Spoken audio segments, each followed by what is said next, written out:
Bon, nous allons commencer donc cette journée. Je ne suis pas président du SNAC, je ne suis que président d'honneur. Je l'ai été il y a une époque. Et Bessara m'a demandé gentiment de présenter cette journée parce que je fais partie donc de la musique. Et donc, vous savez qu'au SNAC, nous avons... Tu veux que ça soit plus fort ? Mais je vais parler plus près du micro. Ou alors, je vais parler plus fort.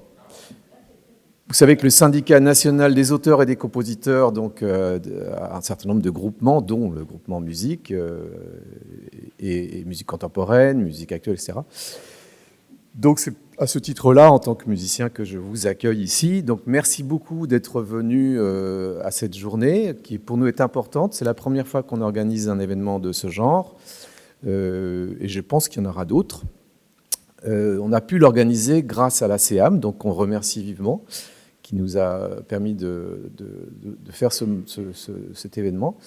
Et puis grâce aussi au travail de toutes les personnes du SNAC, à commencer par Emmanuel de Rangervier qui est ici, Maya Ben-Simon, et toute l'équipe, on ne va pas tous les citer. Mais voilà, au groupement donc, musique contemporaine, on a beaucoup travaillé sur cet événement depuis le début de l'année, et on est très heureux de le commencer aujourd'hui. Donc, ça se passe comme ça, il y aura 3 tables rondes, un concert, un déjeuner, donc c'est copieux.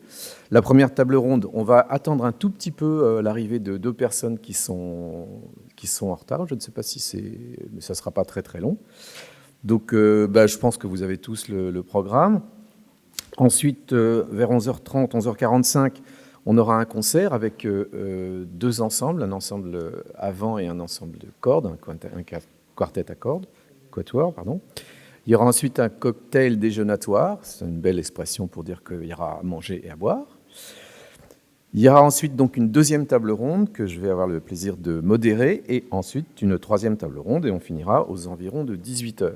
Voilà, donc je vous remercie beaucoup. On va attendre un petit peu. Benoît n'est pas là encore, Benoît Menut. Je ne sais pas qui... Il manque une personne sur la première table ronde, je pense qu'on va... Pierre est arrivé, voilà. Donc, repartez pas forcément au buffet, mais on va attendre un petit peu. Très bien. Bonjour à toutes et à tous. En attendant notre collègue Sophie Lacasse qui est à 200 mètres, je vais un peu meubler, comme on dit, mais meubler positivement, vous souhaitant la bienvenue et vous disant à quel point je suis heureux de pouvoir modérer cette table ronde qui regroupe beaucoup des parts de notre métier, des différents socles sur lesquels nous, compositeurs et compositrices, nous reposons. C'est une forme de vision de l'écosystème, pour reprendre un mot à la mode depuis quelques années, qui est représentée ici. Et je vais d'ores et déjà donc, vous présenter les différents participants à cette table ronde. Alors, en attendant Sophie Lacasse, qui sera tout à l'heure, je vais vous présenter donc quelqu'un qui fait le même métier que moi et que beaucoup ici, Pierre Tilloy, compositeur. Pierre qui a une œuvre très conséquente et un parcours aussi international et une vision qui est très riche et très intéressante pour les sujets qui vont être abordés ici. À sa droite, Arnaud Merlin, qu'on ne présente plus, musicologue, journaliste, producteur de radio, spécialiste de musique contemporaine, mais aussi de jazz, et aussi voilà, une des personnes qui est vraiment un de nos soutiens à la radio et qui est un socle aussi en ce sens. Merci d'être là, Arnaud. Ensuite, Émilie Aubert, donc, qui représente ici la SACEM et qui est donc nouvelle responsable du pôle musique contemporaine à la direction de l'action culturelle de la SACEM. J'ai bon ? C'est parfait. Donc merci d'être ici aussi pour évoquer aussi les dispositifs que la SACEM propose, les liens aussi avec les différents partenaires représentés ici. Ensuite, monsieur Stéphane Werschowski, qui est délégué adjoint à la musique au ministère de la Culture, donc à la DGCA aussi, et qui est aussi professeur associé à Sorbonne Université, autour de, si j'ai bien révisé, l'administration et la gestion de la musique. Voilà, donc ce qui nous occupe aussi beaucoup ici. Ensuite, je continuerai avec Pierre Charvet. Pierre qui a de multiples casquettes aussi, qui est compositeur, qui a été animateur et représentateur d'émissions autour de la musique, des musiques d'ailleurs, hein, au sens large, Pierre. Voilà, et aussi, bien sûr, délégué à la création musicale à Radio France depuis maintenant 2018, donc oui, 5 ans, voilà. Et pour représenter dans cette table ronde le monde de l'édition, nous avons ici Christophe Dardenne, qui est donc éditeur, qui représente l'édition Biodo, et dont aussi l'expertise et le regard va être très enrichissant. J'attends donc encore une de nos collègues, Sophie Lacasse, qui viendra se placer ici. Sophie, qui est une des compositrices françaises vraiment qui a une œuvre très conséquente et qui, en ce moment, travaille beaucoup. Et nous sommes très heureux de la recevoir. C'est aussi une des compositrices qui a été à l'initiative d'un collectif de compositrices qui s'appelle Pluriel 34 et qui est très utile pour la représentativité des compositrices depuis plusieurs années. Voilà. En guise d'introduction, rassurez-vous, je serai très court et on va rentrer dans le vif du sujet tout de suite. Je tenais à vous dire qu'évidemment, c'est une table ronde, c'est un débat, mais c'est aussi ouvert. Alors, pour pas altérer la fluidité des échanges, je vous demanderai si, à un moment, il y a des questions, de les faire après chaque sujet. Il y a 4 grandes parties dans cette table ronde. Une première partie sur la diffusion, qui va se diviser en 2, la diffusion média et la diffusion programmation que j'appelle live, donc le concert. Ensuite, une deuxième sur les financements, vaste sujet, nerf de la guerre et de la création et de sa programmation. Troisième sujet, enseignement, pédagogie, médiation, aussi quelque chose de très fort. Et le dernier, qui sera en guise de queue de peloton, non pas par son intérêt, mais parce que c'est un sujet qui est énormément vu, ce sera autour de l'inclusivité et de la diversité, mais je dirais plutôt des diversités. Des diversités. Merci Sophie et bonjour, merci de ta présence. Sophie Lacasse, donc, ici. Voilà. J'introduis de manière générale tout cela en vous disant que la meilleure introduction, vous voyez, j'ai beaucoup de pages et tout ça, puis je me suis dit, corroboré par le retour d'Arnaud d'ailleurs, que c'est pas la peine de faire un laïus. On est à un tournant très important dans notre métier, dans notre art, dans sa diffusion, sa programmation, parce qu'on a rarement été aussi large dans les modèles d'expression, dans les musiques différentes qu'on appelle les musiques contemporaines, qu'on peut appeler les musiques de création d'aujourd'hui ou symphoniques. Si on a autant de mal aussi à trouver un vocable qui puisse définir tout cela, c'est aussi parce qu'on paye un peu notre très grande diversité au sein même de notre métier. Et nous avons aussi, ça touche un peu tous les métiers, aujourd'hui des grandes mutations dans la diffusion. Maintenant, la radio devient aussi podcastable, la radio se voit d'ailleurs de plus en plus.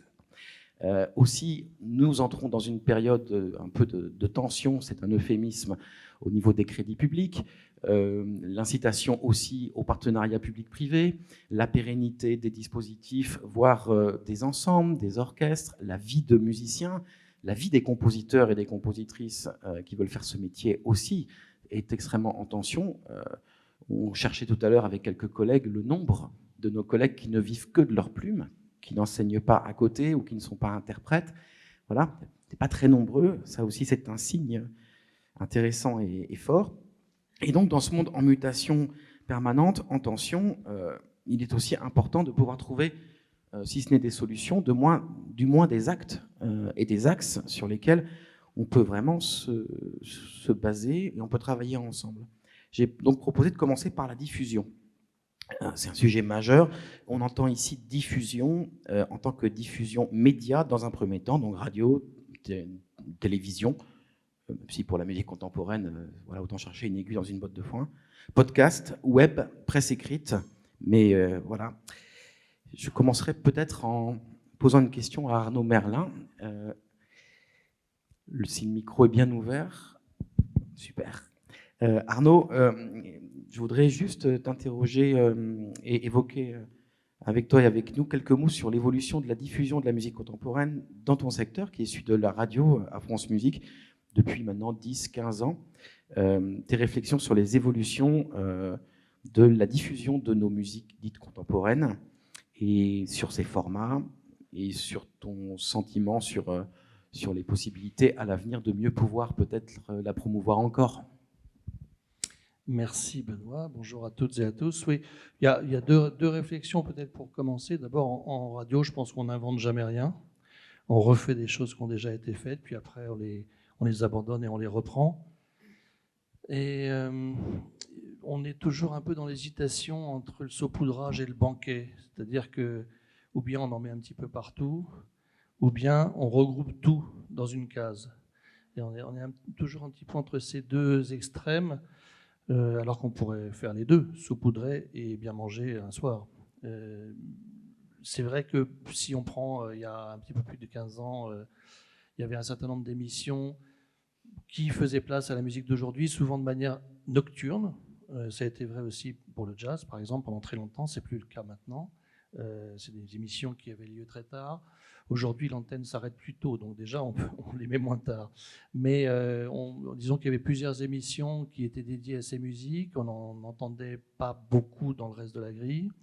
Et puis, il y a pile 15 ans, c'était en 2009, on a tout regroupé le lundi soir. Donc, c'était un petit peu... ça pouvait être très stimulant, et en même temps, peut-être que c'était un petit peu trop sur le plan de la digestion. Ensuite, on a redivisé, resaupoudré dans l'autre sens. Et puis, aujourd'hui, on a recréé une espèce de banquet, mais le dimanche soir maintenant. Donc, on hésite toujours un petit peu entre ces deux pôles. Et je pense que ça va continuer. On va revenir à du saupoudrage, et puis un jour, on refera un banquet, etc.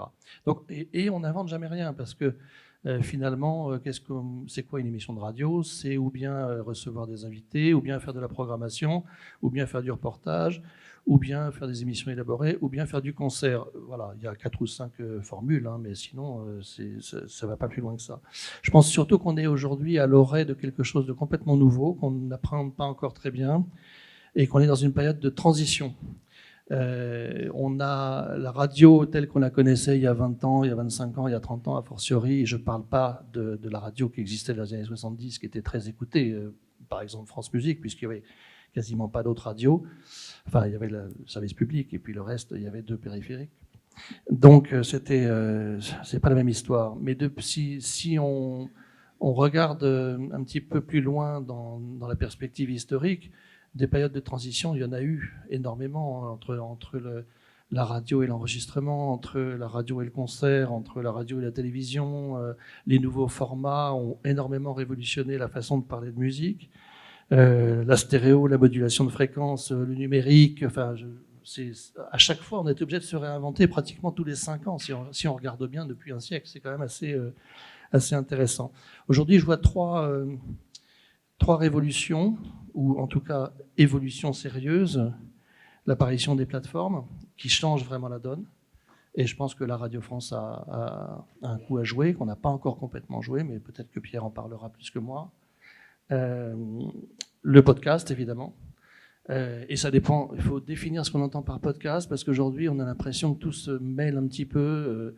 Jusqu'à il y a quelques temps, on distinguait vraiment le podcast du flux. Aujourd'hui, le flux nourrit le podcast et inversement. On essaie de tout confondre, de manière d'ailleurs relativement vertueuse, c'est-à-dire qu'on considère que le podcast n'est pas si spécifique que ça par rapport aux émissions de flux.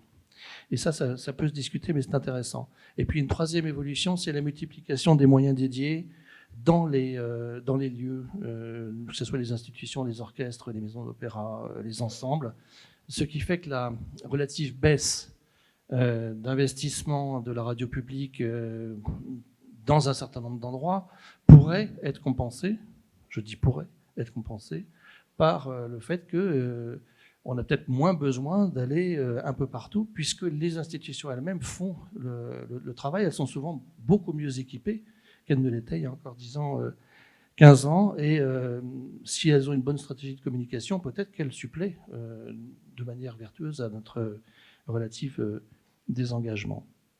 Ça, alors, le podcast, les plateformes et la multiplication des moyens ailleurs que dans la radio publique, ça me semble tout à fait important de garder ça en tête pour répondre plus précisément à ta question.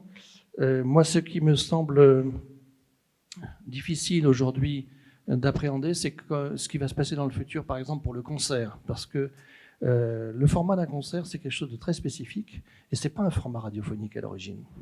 Une émission de radio et un concert, ce sont deux objets qui sont complètement différents.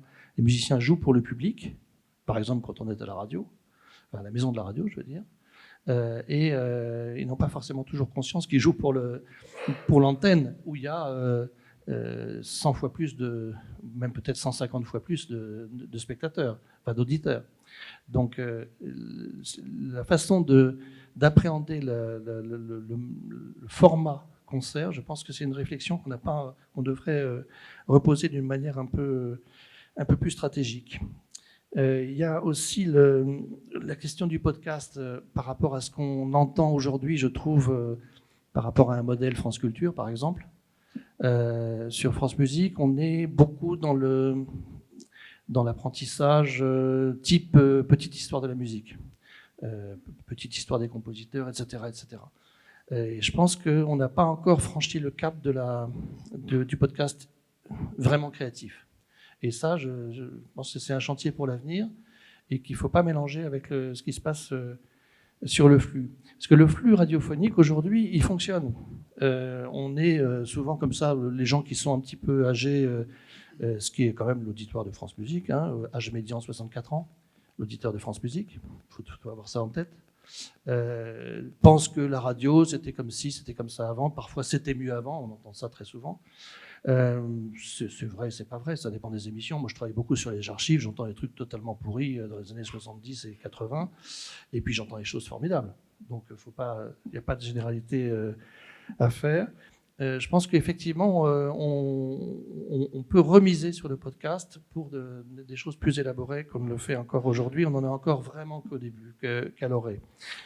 La deuxième chose, et après je ne vais pas être trop long, pour moi, c'est la place des créateurs, la place des compositeurs, la place des interprètes. Et je pense que là, on est encore un tout petit peu en déficit, c'est-à-dire que on aide à la diffusion des œuvres, on aide à l'information sur ce qui se passe, ça c'est vrai, mais je pense qu'on manque un peu aujourd'hui de fond sur la façon dont on donne la parole aux compositeurs et dont on aide à pénétrer leur univers.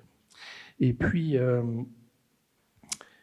oui, enfin pour simplifier et pour conclure, dans la difficulté d'aujourd'hui, il y a aussi cette histoire d'algorithme qui nous permet pas toujours de découvrir les choses par sérendipité, par hasard. Le hasard créatif, on a tous eu ces chocs à la radio, j'imagine, de tomber sur quelque chose qu'on ne connaissait pas et de rester totalement en haleine jusqu'à la fin, jusqu'à la désannonce, comme on dit techniquement, pour savoir ce qu'on a entendu et de faire une découverte qui change notre vie. Et ça, je pense que la façon dont le podcast est travaillé aujourd'hui, on n'a pas encore trouvé l'articulation entre les nouvelles plateformes, les nouveaux outils et l'auditeur qui aujourd'hui encore demande à être sérieusement rajeuni. Donc voilà, je ne sais pas si j'ai répondu à ta question, mais il y a beaucoup de questions qui se posent en tout cas. Sur la radio et sur France Musique, mais pas que, je pense que oui, de manière très claire. Je passe la parole à Pierre Charvet. Oui, parce que je voudrais juste témoigner rapidement, puis Arnaud a été déjà très complet. J'ai passé 3 ans à la tête des programmes de France Musique, après avoir été auditeur, après avoir été animateur. Et donc, je suis arrivé à la direction en me disant, tiens, je vais pouvoir changer des choses dans le bon sens. C'est plus compliqué que ça. D'une part, ce que je voudrais dire, c'est que quand moi je présentais des émissions, j'ai jamais présenté d'émissions de musique contemporaine. Je présentais des émissions de vulgarisation dans lesquelles je mettais systématiquement de la musique contemporaine, à chaque fois que le sujet s'y prêtait, et ça n'a jamais empêché ni handicapé cette émission. Ensuite, je suis arrivé à la tête de la chaîne et j'ai pris conscience de tas de choses, notamment que c'est des données très brutales, mais en fait, sur une radio classique, dès que vous mettez autre chose que de la musique classique, même du jazz, et en ce sens, France Musique est une exception dans le monde, qui s'explique par des tas de raisons, mais parce que la tranche jazz est très forte sur France Musique, mais c'est la seule radio dans ce cas. Dès que vous mettez autre chose que de la musique classique, vous divisez le nombre d'auditeurs par 4. Si vous passez à la musique contemporaine, vous divisez le nombre d'auditeurs par 10. Et donc, au moins. Et donc, vous vous trouvez dans une situation que vous fragilisez la chaîne par rapport à la tutelle, parce que si la chaîne fait des audiences trop basses, on peut déplorer que ce soit un des arguments de jugement de la chaîne, mais c'est comme ça. On peut remettre en cause le financement de la chaîne, qui est une chaîne qui coûte très cher par rapport à son audimat au sein de la maison de la radio. Et tous les jours, on doit se battre pour la défendre. Donc c'est vraiment difficile à faire, c'est-à-dire qu'il faut maintenir la musique contemporaine à l'antenne sans fragiliser la chaîne. Je terminerai juste en disant que, oui, moi je crois vraiment à la banalisation de la musique contemporaine sur la chaîne, mais on est peu nombreux, enfin il y en a quand même pas mal, mais peu ont comme Arnaud la connaissance de cette musique, et quelqu'un qui fait une émission de programmation quotidienne, en fait, se trouve dans une situation où il n'a pas le temps d'aller chercher les musiques contemporaines qui fonctionneraient dans sa programmation. Je me souviens que Denis Levaillant est venu il y a quelques mois, à Radio France en proposant une idée qui était bonne, c'était de créer une sorte de, malheureusement qui n'a pas vu le jour, mais qui était de créer une sorte de playlist de recommandations pour les producteurs dans laquelle ils pourraient puiser et qui faciliterait leur travail en ce sens. Je trouve que c'est une bonne idée. Ou peut-être qu'il faudrait faire tout simplement faire des stages de remise à niveau de connaissance de la musique contemporaine à tous les producteurs de la station. Oui, j'aurais des choses à dire sur le concert aussi, mais je ne vais pas accaparer la parole. Merci. On touche à quelque chose de très important ici, je trouve déjà, c'est la culture individuelle de toutes celles et ceux qui participent par leur levier, par leur fonction, à la programmation, donc à la prédiffusion, donc au pouvoir d'influer et de programmer sur nos propres musiques. Je passe la parole à Christophe justement pour avoir le point de vue des éditions là-dessus, de l'édition musicale. Je vais quand même rebondir un peu sur ce qui vient de se dire, et je voulais simplement dire que c'est très très important d'être capté par Radio France, ou en tout cas que donc, Radio France diffuse bien évidemment tous les concerts de musique contemporaine dont ils sont producteurs par les deux orchestres, les chœurs et la maîtrise, mais aussi ils viennent enregistrer des orchestres ou des ensembles, Festival de Royaumont, des orchestres, un enregistrement par an, je pense que c'est par orchestre, etc. Donc c'est très très important quand on est programmé d'être dans la programmation qui va être captée par Radio France. Évidemment pour être diffusée sur France Musique, mais aussi il y a une histoire de pérennité. C'est ça que j'essaye de faire comprendre, que c'est hyper important quand on crée une œuvre. Donc on a une exécution, s'il y a des co-commanditaires, on a plusieurs exécutions, mais c'est surtout qu'il faut que cette œuvre soit captée. Captée audio, captée vidéo, mais surtout captée pour avoir, pour nous, pouvoir travailler après sur l'œuvre, pour la promotion, pour le compositeur aussi avoir une trace. Puis après ces captations, après quelques années, ils vont nous dire exactement combien d'années ça reste à l'INA. Vous avez vraiment quelque chose qui reste un peu dans le marbre, et c'est le rôle, je pense, que de Radio France. Et on peut regretter que depuis quelques années, la radio se déplace moins en province, et on a moins de captations autres que les ensembles de Radio France. Voilà, je passe la parole. Je vais répondre très rapide. Il y a une explication toute simple. Donc, moi, quand je suis arrivé à l'antenne, c'est 2008, je crois qu'il y avait un des slogans de la chaîne à l'époque, c'était la radio 1000 concerts, du temps d'Olivier. Pas du pain, moi, le Roger. C'était beaucoup trop, parce que en fait, Radio France captait des concerts et ne les diffusait pas. C'est une sorte d'énorme machine à enregistrer des concerts qui restaient dans les bibliothèques. Moi, mon mandat, là, c'est 2018. déjà à cette époque, on est passé de 500-600 concerts par an à plutôt 300-400 concerts par an. C'est toujours un de plus que de jours de diffusion, donc c'est déjà beaucoup. Alors je ne suis pas exactement au jour le jour, là maintenant que je me suis éloigné de la chaîne, mais je crois que maintenant on est à 150, enfin c'est tombé assez bas. À mon sens, c'est tombé trop bas. Et malheureusement, il y a deux coupables à ça. Il y a à la fois la tête et la base. C'est-à-dire que la tête, parce que, je ne parle pas de France Musique, mais la tête de Radio France, c'est un autre sujet sur lequel on reviendra. Il n'y a pas assez de gens qui promeuvent la musique classique au sens large et la musique contemporaine. C'est un sujet de l'engagement des compositeurs dans ces institutions, mais on en reparlera. Et d'autre part, il y a aussi, il faut le dire, la technique de Radio France qui ne s'est jamais profondément réformée et qui fait que c'est beaucoup plus cher pour Radio France d'aller enregistrer un concert qu'une boîte privée. C'est-à-dire qu'il y a des cas où... je vais citer un exemple très précis. On s'était dit, tiens, France Musique va aider tel récital qui se remonte et il y a un concert de piano intéressant. On reçoit une facture technique et ils y allaient, je crois, à 3 pour enregistrer un concert de piano. Ils y allaient pas en train, ils y allaient en voiture. Comme c'était à plus de 8 heures, il fallait 2 jours pour y aller, 2 jours pour revenir, 2 jours sur place. Bref, au final, il y avait une facture technique de 3 personnes sur 6 jours, hôtel, frais, pour enregistrer 1h10 de musique de piano. Et donc, nous, on veut soutenir ce festival, on veut le faire, et la direction nous dit, mais ça va pas, vous avez vu le coût que ça représente.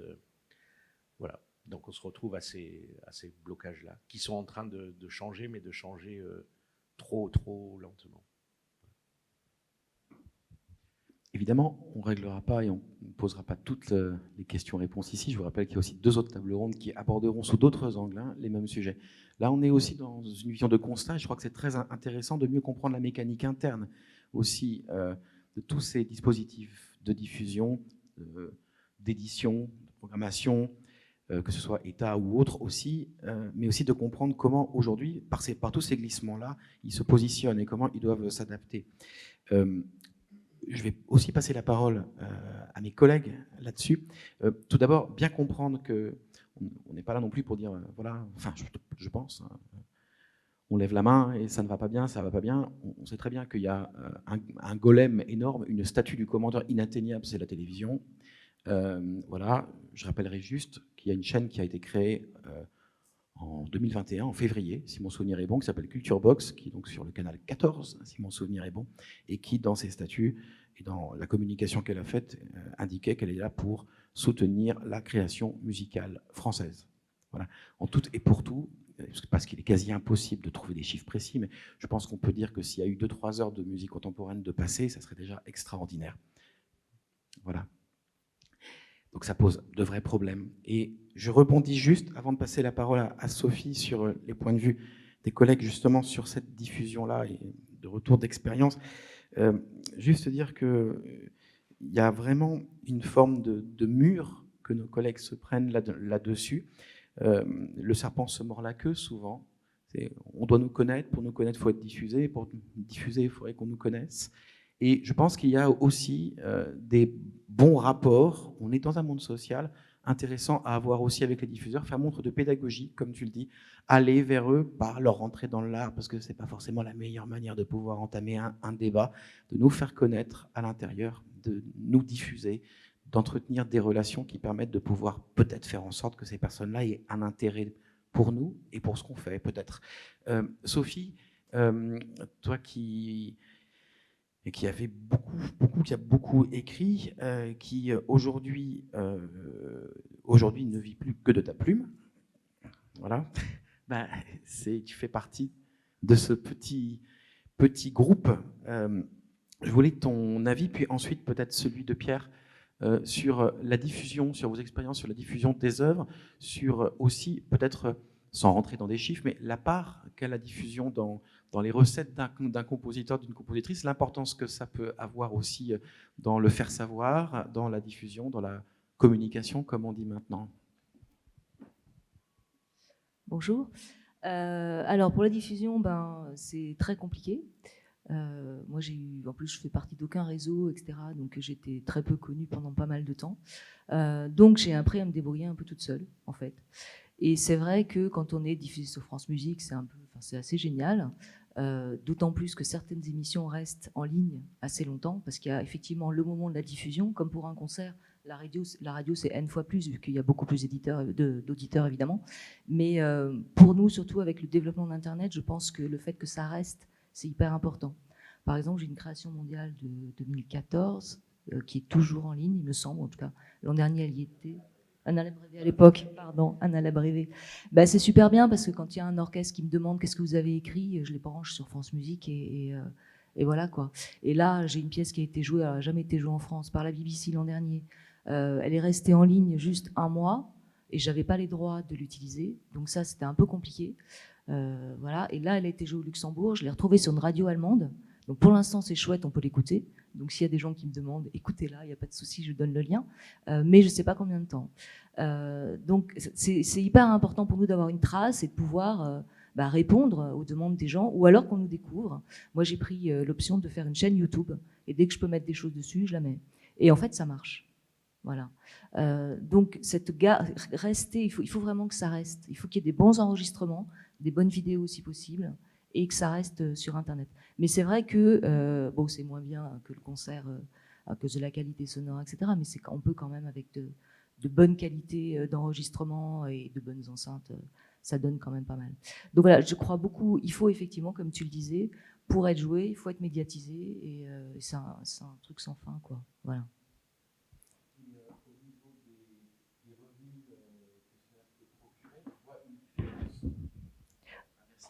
Oui, au niveau, on va dire dans le sens argent, parce que voilà, c'est souvent un sujet qu'on met sous le tapis, alors que c'est un sujet essentiel.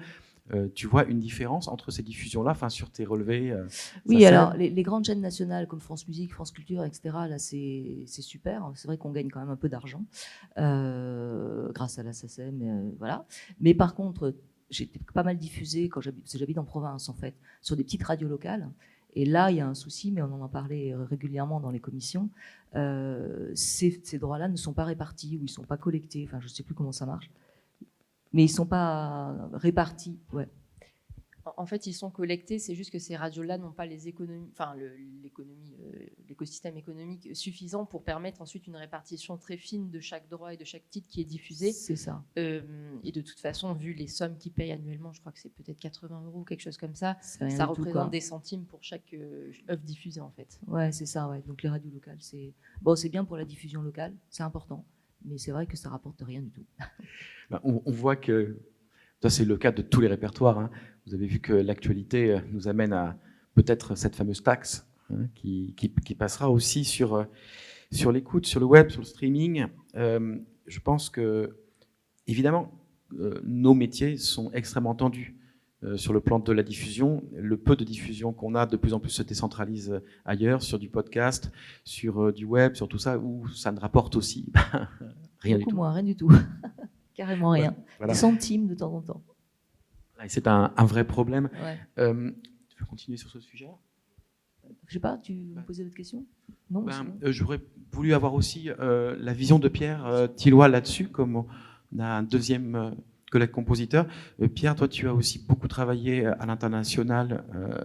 Voilà. Et comment je voulais juste avoir ton expérience sur justement cette médiatisation, cette capacité à être programmé sur différents médias, justement. Est-ce que c'est les mêmes difficultés aussi ailleurs ? Je pense que c'est les mêmes, mais pour revenir au principe d'état des lieux et de constat, en fait, je trouve que ton introduction est excellente dans le sens où cette table ronde m'a amené à me poser la question, mais finalement, c'est quoi être compositeur aujourd'hui ? Est-ce que ça a du sens ?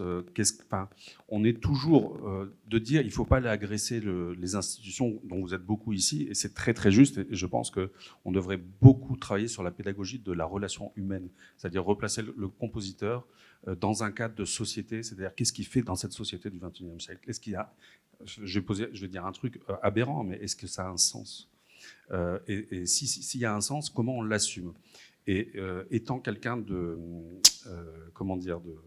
je pense que j'aurais adoré être Zorro. mais vraiment, hein. Donc forcément, il y a plein de trucs qui me gonflent, qui me gonflent plus que ça. Et au début, il y a une trentaine d'années, je pense que j'ai inondé alors, tous les services ici, mais de courrier, mais ça doit être infernal. Il doit y avoir des piles, des piles qui ont été détruites, forcément. Bien sûr, il n'y a pas de traces, alors que c'était des manuscrits en plus à l'époque, c'était chouette. Et je me dis, mais je ne vais pas continuer comme ça, parce que sinon, je vais faire un ulcère à l'estomac, après, je vais faire autre chose, etc. Donc, à un moment, j'ai dit, il faut que je me calme. Et la seule optique que j'ai trouvée, c'est de devenir... Alors, j'ai une chance incroyable dans ma vie, c'est que l'étranger m'a pris.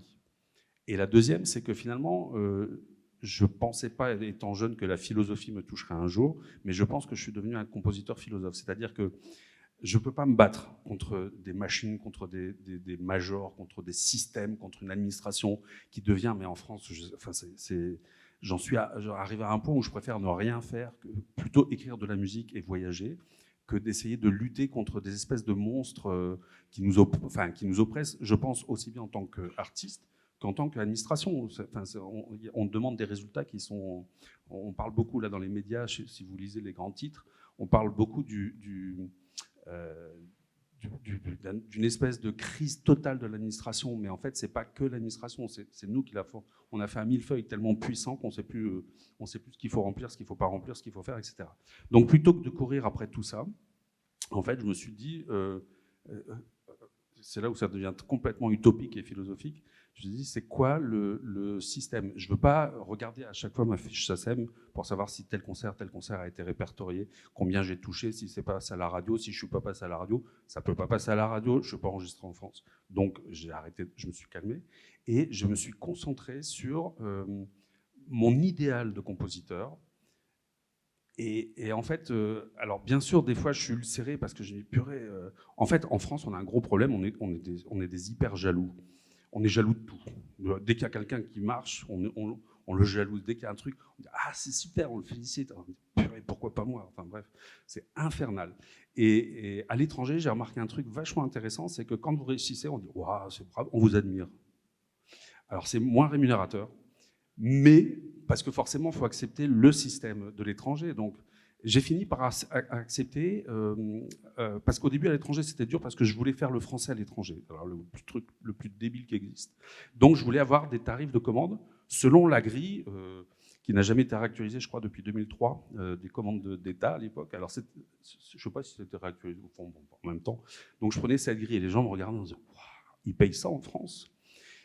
Et bien sûr, ça ne marchait pas non plus. Et aujourd'hui, j'accepte le tarif des compositeurs du pays dans lequel je suis. Alors bien sûr, le fisc ne me court pas après. Mais je vis honnêtement, tranquillement, etc. Et j'ai réussi à construire un parcours que visiblement certains m'envient, mais ils ne m'envient jamais le travail que ça représente. C'est-à-dire que je travaille comme un forcené. C'est-à-dire que quand j'ai travaillé 10 heures à mon bureau, je commence à être chaud. C'est-à-dire j'ai besoin d'avoir des journées très très longues, j'ai un rapport très physique au travail, et voilà, et ce qui me permet de produire beaucoup. Donc le vrai constat, en fait, c'est que je crois qu'on a besoin peut-être aussi d'apprendre à s'apaiser, mais là c'est un problème sociétal. On est dans une société en crise, et il faut le reconnaître, et ce n'est pas les autres qui vont toujours résoudre nos problèmes, des fois c'est nous-mêmes, et ça on a besoin de le faire aussi pour avoir un retour plus sympathique et plus apaisé avec l'institution dont on a besoin et qui, je pense, vit plus ou moins la même crise. Enfin, je vais prendre un cas. Après, les miracles fait que des fois, je suis très reconnaissant et de la SACEM et du ministère qui sont ici, puisque récemment, j'ai été soutenu sur un dispositif de compositeur dans une structure pluridisciplinaire, c'est-à-dire compositeur dans un truc qui n'est pas fait pour la musique. Donc ça, c'est des dispositifs qui sont très, très puissants, mais comme ça arrive par hasard, et après, on se rend compte que malgré tout, c'est un dispositif qui est génial, mais la limite, c'est de nous aider, mais pas de nous accompagner. Et je pense que le vrai problème aujourd'hui, c'est d'apprendre à cohabiter, à tous vivre ensemble, en bonne intelligence, sans jalousie, etc. Et ça me fait penser, parce que je vois qu'Arnaud Merlin a le même stylo que nous, donc ça veut dire qu'il y a des gens qui sont très offensifs dans les sociétés. C'est l'aspect d'IDAM, non ? Et l'aspect d'IDAM, justement, avait un dispositif qui était vachement bien, qui a disparu. Et je pense que peut-être que ça pourrait être, pour nous tous, en attendant pour les compositeurs, ça pourrait être quelque chose d'assez génial. il y a un dispositif de la SPIDAM qui existait, qui était une aide aux secrétaires d'artistes. C'est-à-dire qu'il y avait une subvention qui vous était versée pendant 3 ou 5 ans, alors je ne suis pas spécialiste du truc, hein, mais manque de peau, ça a disparu, où on vous aidait, en fait, 2 ans, à faire ce que justement vous détestez faire, toute la paperasse, etc. Mais n'empêche qu'une fois que c'est mis en pli, une fois qu'on est sur les rails, on peut avancer. Tant qu'on n'est pas sur les rails, on peut râler, on peut dire tout ce qu'on veut. Moi, je me rends compte que plutôt qu'on me dise non, je ne fais même pas l'effort, et ça, c'est un mea culpa, bien sûr, pour éviter qu'on me dise non, je ne fais même pas l'effort d'aller vers les structures. C'est-à-dire que je me dis, de toute façon, il y a tellement de monde, tout le monde à vous écouter, à nous écouter, tout le monde fait les mêmes demandes, etc. Ça doit être, vous devez vivre un enfer. Donc je me dis, c'est pas la peine, je ne vais pas rajouter un truc sur la pile, en plus je ne vais pas faire le lobbying qu'il faut pour être en haut de la liste. Bon, bref, on arrête tout ça. Et je pense que ces dispositifs, à mon avis, des dispositifs qui n'ont rien à voir avec la diffusion, tout ça, pourrait nous aider à être là-dessus. Après, et j'arrête là, le dernier truc qui pourrait être très intéressant, c'est encore, et là, c'est pas un problème des compositeurs ni de la société, c'est un problème de la manière de gérer le système. J'ai eu la chance d'être en résidence en Finlande, et donc de voir le système finlandais. Et en fait, il y a quelque chose qui nous manque, à mon avis, et pourtant, on l'a dans notre libellé républicain, c'est le principe de démocratie. C'est-à-dire qu'en fait, j'ai l'impression que ce principe de démocratie, d'égalité, a disparu de nos fonctionnements sociétaux. En Finlande, ils ont un truc génial. À l'époque, il y a une 30aine d'années, ils ont tout mis en disant l'avenir passera par 2 choses chez nous, la culture, la musique principalement, et la téléphonie. Ça fait Nokia et la musique. Quand vous regardez la puissance du réseau musical finlandais, c'est terrifiant. Alors, il y a un autre modèle qui est moins sympathique parce qu'il est lié uniquement à l'argent et donc aux banques qui étaient sur le territoire, c'est le Luxembourg. Mais là aussi, le Luxembourg, il y a un système qui est ultra puissant pour aider, alors qui est moins vertueux, certes. En attendant, ça a des effets d'égalité qui ont un sens. Et je pense qu'aujourd'hui, au XXIe siècle, le problème du sens et de notre acceptation de ce qui est va devoir être une des vraies questions. Merci, Pierre, pour ces réflexions, pour ce témoignage aussi par rapport à ta vie, à la manière avec laquelle tu as construit ta carrière. Ce qu'il y a de bien, je trouve, c'est que nous sommes vraiment extrêmement différents, divers. Il y a une vision entrepreneuriale chez certains, il y a une volonté d'une pérennisation des dispositifs anciens, et c'est une bonne chose aussi. On va en parler maintenant avec la diffusion des programmations de concerts et à tous les dispositifs. Tu as parlé du dispositif de compositeurs en résidence dans une scène pluridisciplinaire qui est, si je ne me trompe, financé à 50% par le ministère et à 50% par la SACEM. Ça, on va aussi en parler. Pour terminer sur la diffusion média, évidemment, effleurer, c'est titiller la muse qui vient dans mon esprit, comme disait Debussy, mais c'est pas mal. Néanmoins, on n'a pas parlé de presse écrite. Vous me direz, il n'y a plus grand-chose. La place de la musique contemporaine dans les 2 grands magazines, évidemment, il y a des critiques de disques, évidemment, mais voilà, il y a de temps en temps des portraits de compositeurs. Bon, le web, c'est quelque chose à construire aussi. La télévision, on en a parlé. Les radios, la radio publique est donc pratiquement le seul partenaire. Quant à la place de la musique contemporaine sur radio classique, je ne sais pas. Peut-être que certains d'entre vous ont des témoignages. Je pense qu'elle n'est pas énorme. Voilà. Ils font quand même des concerts, très bien, de musique de chambre. C'est déjà très bien. Donc voilà. Maintenant, allons sur quelque chose aussi, donc sur la programmation live des concerts, sur les soutiens à la programmation au vivant, à l'expérience du vivant, à l'expérience du concert. Je commencerai par une réflexion très, très rapide. La danse contemporaine, il y a la queue devant les grandes expositions, il y a la queue, les nouvelles œuvres de théâtre vivant, il y a la queue. Est-ce que, comme disait Pierre le Pape, nous ne sommes que le pays de la littérature? Néanmoins, il faudra aussi, à un moment, peut-être qu'on évoque tous et toutes ensemble la question du rapport au public et la question aussi du fait que, d'une certaine manière, comme tu le dis, 10 fois moins d'auditeurs, la réticence des programmateurs, directeurs, directrices d'orchestre, de scène et tout cela à nous programmer parce que ça viderait les salles. Évidemment, quand on parle de ce prérequis, c'est pas comme ça qu'on va les remplir. Donc il y a une vraie question de la place de nos musiques au sein de la création globale en France, où ça ne se passe pas si mal sur d'autres arts. Donc c'est aussi une grande question. J'aimerais commencer, Stéphane Wachowski, on ne vous a pas encore entendu, et là on entre un peu directement dans votre cœur de métier, hein, si j'ose dire, et aussi avec Émilie Aubert. Si vous pouvez nous présenter, s'il vous plaît, le sens, le fond, la philosophie et la mise en pratique de ce dispositif de compositeur en résidence dans une scène pluridisciplinaire qui justement répond à une volonté programmatique dans d'autres endroits, si j'ai bien compris. Alors, merci. Bonjour à toutes et à tous. Peut-être déjà une petite réaction à ce que j'ai entendu. Moi aussi, j'ai un peu ce sentiment profond que je devrais être Zorro. Et je le partage avec vous. Et surtout que le ministère que je représente est souvent interpellé comme est-ce que vous pourriez user de votre épée, de votre cape immédiatement et résoudre tous nos problèmes.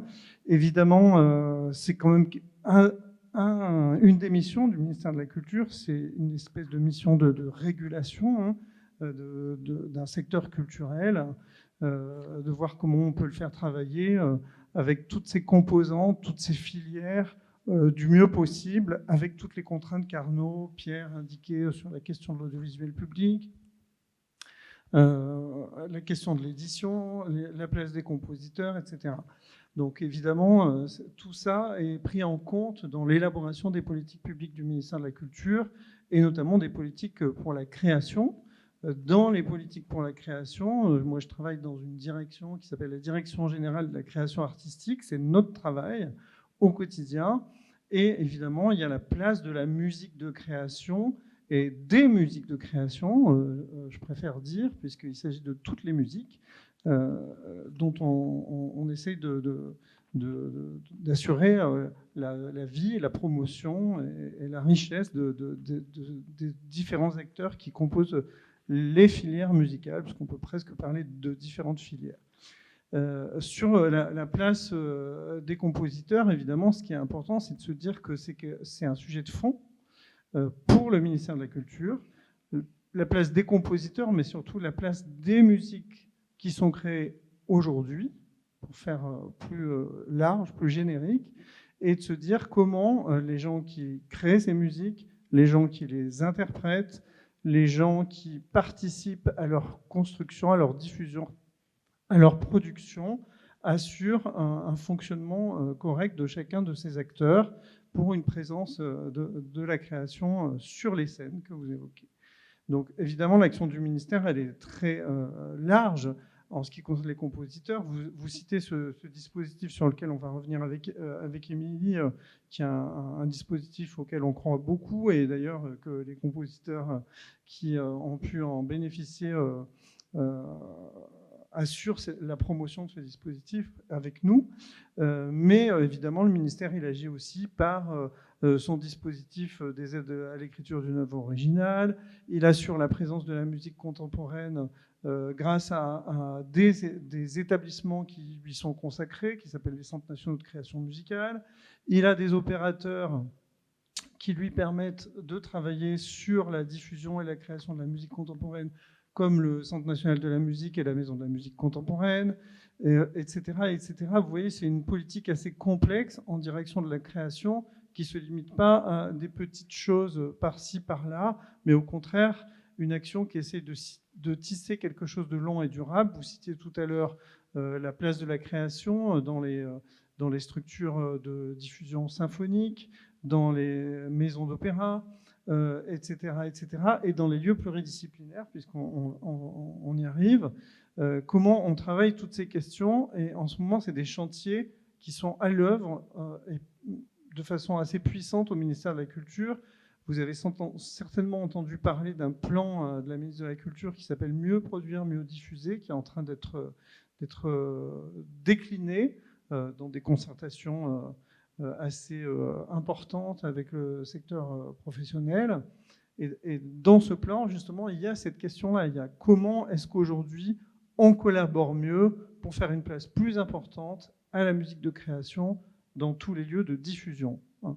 Et comment on le fait? Et pour pouvoir le faire, si les diffuseurs ou les producteurs ont identifié que ça pouvait coûter cher, et bien comment on se met à plusieurs pour que ça coûte moins cher. Ça, c'est par exemple ça coûte moins cher et que ça permet de faire vivre des œuvres, parce que la question, vous le disiez bien tout à l'heure, c'est combien de fois une œuvre qui a été créée va être ensuite jouée, en fait, hein, parce que la vie d'une œuvre, c'est combien de fois elle est jouée, comment elle va marquer l'histoire ou pas. D'ailleurs, ça, c'est pas moi qui le dirais et j'en suis bien incapable. Mais c'est comment tout ça va pouvoir marquer l'avenir quand ça deviendra de l'histoire.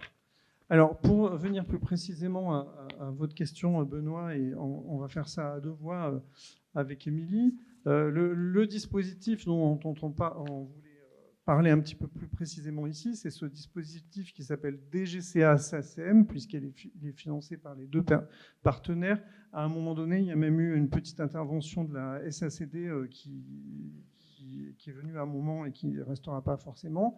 Mais ce dispositif, en tout cas, il est venu d'un besoin de se dire comment est-ce qu'on pourrait renforcer la place de la création dans des lieux qui ne sont pas musicales, la création musicale, dans des lieux qui ne sont pas spécialistes de musique, qui sont pluridisciplinaires, et comment on pourrait renforcer cette place de cette musique de création, et surtout la place des compositeurs dans la création et dans une scène pluridisciplinaire. Donc le constat, il est venu de là. Donc le dispositif, il a été créé il y a je ne sais plus combien d'années. Je crois. Oui. Voilà. Donc c'est assez, ça commence à avoir un certain nombre d'années. C'est un dispositif qui permet à une compositrice ou à un compositeur d'être en résidence pour 2 ans dans un lieu qui n'est pas spécialiste de musique. Donc ça va être soit une scène nationale. Vous savez, la mission des scènes nationales, c'est de faire de la création, théâtre, musique, danse, et très souvent avec des volets arts visuels, voire cinéma. Donc c'est des scènes généralistes. Il y a aussi dans le dispositif la possibilité d'être dans une scène conventionnée d'intérêt national qui va avoir parfois une convention pour la danse, plutôt une convention pour le jeune public, etc. Ça peut se décliner de façon assez large. Ou bien encore d'autres lieux qui peuvent être consacrés à d'autres disciplines, par exemple la danse. Pourquoi ne pas mettre une résidence de compositeurs dans un centre chorégraphique national qui travaillera à la fois sur la question de la danse et de la musique. Je te laisse compléter, Émilie. Oui, peut-être la raison d'être en fait de ce dispositif, c'est surtout d'avoir une vraie présence dans les lieux du compositeur ou de la compositrice, c'est-à-dire qu'on n'attend pas seulement des projets de création, de diffusion ou même des actions culturelles et pédagogiques, mais c'est vraiment que le compositeur puisse apporter des compétences musique à la scène, aux équipes, c'est-à-dire que les équipes ensuite se sentent en pleine possession en fait du sujet et puissent à l'issue de cette résidence programmer de la musique parce qu'ils se sentent plus légitimes à le faire. C'est des dispositifs qui marchent plutôt bien. En général, on a des bons retours effectivement de la part des artistes qui ont été associés. La difficulté qui nous revient souvent, cependant, c'est que les artistes ont du mal en fait à trouver un lieu, puisque le dossier doit être porté à la fois par un compositeur, une compositrice, et par le lieu. Et en fait, on a quand même, donc chaque année, quand même des nouvelles structures, évidemment, mais on a des lieux qui reviennent quand même. Hein. Donc ça veut dire à la fois que ça marche parce qu'ils continuent d'être intéressés par la musique. En même temps, ça pose la question de comment faire vivre ce dispositif au-delà de ces scènes qui sont déjà dans ce réseau musical. Et ça, c'est quelque chose, je pense, enfin, la place de la musique dans les scènes pluridisciplinaires, hein, c'est un sujet très prégnant pour notre répertoire. Hein. Mais c'est une vraie question et voilà. Alors, pas mal de choses ont été identifiées. Tout à l'heure, Benoît parlait aussi de comment on pouvait travailler cette question. Vous voyez, un compositeur qui rentre dans une scène pluridisciplinaire, il va avoir du temps pour travailler des œuvres s'il a envie de créer des œuvres. Il va avoir du temps, surtout, pour partager avec une équipe de direction et de programmation autour de la musique, comme disait Émilie, aussi de partager avec toute l'équipe comment on parle de musique, qu'est-ce qu'on peut faire avec des publics autour de la musique, avec les autres œuvres au programme qui ne sont pas forcément des œuvres musicales. Donc aussi, ça va permettre à la compositrice ou au compositeur de prendre la dimension de ce que c'est qu'un lieu de diffusion pluridisciplinaire. Et peut-être qu'il y a aussi là un endroit à creuser et se dire que c'est cette interconnaissance qui est à mettre à l'œuvre pour travailler mieux sur la question des musiques au sens large que vous représentez ici et que vous écrivez. Et je pense que c'est important de se dire qu'il manque encore des briques dans les éléments de la construction pour une meilleure diffusion de ces musiques, qu'il manque une interconnaissance entre des lieux pluridisciplinaires et le rapport au travail d'un compositeur ou d'une compositrice. Qu'est-ce que ça veut dire écrire une œuvre? Qu'est-ce que ça veut dire ensuite la faire interpréter avec des interprètes? Comment est-ce qu'on va en parler aux gens? Comment est-ce qu'on va en faire la promotion ensuite autour? Comment élargir tous ces cercles? Et effectivement, dans la construction du dispositif, il y a quelque chose qui a été un phénomène très important, c'est la constitution d'un réseau informel de lieux qui ont accueilli ces résidences de compositrices et de compositeurs. Petit à petit, le nombre de lieux a augmenté. Toutes les structures et les compositrices et les compositeurs qui en ont bénéficié ont élargi ce réseau. Donc il est de plus en plus connu, et ce réseau informel, aujourd'hui, peut-être que justement, il faut qu'il se formalise un peu plus et qu'il contribue lui-même à grossir et à générer un réseau de plus en plus puissant pour pouvoir mettre en place ce type de résidence. C'est un type d'exemple de bonne pratique qui contribue à enrichir la position des compositrices et des compositeurs dans ce pays. Juste rapidement, magnifique publicité. Hein. Juste rapidement, pour rebondir sur la question de réseau, l'objectif aussi de ce dispositif, c'est que les structures du territoire sur lequel est implanté le lieu, ça peut être des CNCM, ça peut être des ensembles, etc., en fait, doivent être partie prenante aussi de ce projet. C'est-à-dire que ce n'est pas un projet dans un lieu uniquement, c'est qu'il y a toute une irrigation en fait, du territoire, ce qui amène aussi à l'interconnaissance entre les structures spécialisées musique et la structure pluridisciplinaire. Tout à fait. Pragmatiquement, parce que j'ai pu, à titre personnel, bénéficier de ce dispositif qui est très intéressant tant pour la programmation que pour les rencontres avec différents artistes d'autres expressions artistiques, soit le théâtre, la danse ou autre, et aussi pour la création. Il faut savoir que donc, sur le plan numéraire, si mon souvenir est bon, on est à partager 50-50 ministère et SACEM à 12 500 chacun chaque année, donc 50 000 euros en tout sur 2 ans, donc 25 000 euros. Voilà. Attention, ce n'est pas 50 000 euros, excusez-moi de parler aussi trivialement, dans la poche du compositeur. Mais il y a aussi quand même quelque chose qui est de l'ordre du soutien financier à la création, qui est quand même réel. Outre la diffusion qui génère des droits, il y a quand même une part pour la commande, une part pour la création qui est là-dedans, et bien sûr une part que le lieu s'engage à mettre aussi là-dedans. Hein. Donc ça, c'est très intéressant. Il y a beaucoup de dispositifs de soutien. On ne va pas vous faire l'injure ici, collègues, voilà, de tous vous les présenter. Néanmoins, le moment de midi de l'après-concert qui succédera à cette table ronde sera un moment pour ceux et celles, j'imagine, qui auraient besoin de plus de précision, de mieux connaître tout ça. Vous avez des partenaires ici, et puis aussi le SNAC qui nous accueille ici est aussi évidemment très intéressant pour faire la courroie de transmission là-dessus et pour mieux connaître un peu l'écosystème dans lequel on se trouve. Donc c'est un soutien très important à la programmation et à quelque chose qu'on voit en ce moment, qu'on pourrait appeler la mise en réseau aussi. Hein.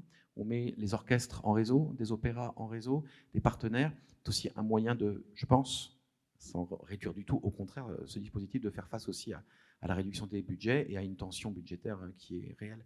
Je crois, Christophe, que tu voulais apporter sur... tu avais dit 2, mais si tu veux... oui, sur justement la programmation et cette idée de reprise et en fait d'écosystème de ce qu'est la programmation et la commande par rapport aux éditeurs, à quoi un éditeur peut servir là-dedans, en courroie de transmission de son compositeur, comment est-ce qu'on construit une mécanique de commande, voilà, mais c'est peut-être pas le moment, si tu veux, ça peut être après. Alors, pour les éditions Billaudot et pour les éditions en général, nous ne passons pas de commandes, bien évidemment. Qui passe des commandes, c'est évidemment les directeurs artistiques, chefs d'orchestre, voilà, qui passent des commandes aux artistes.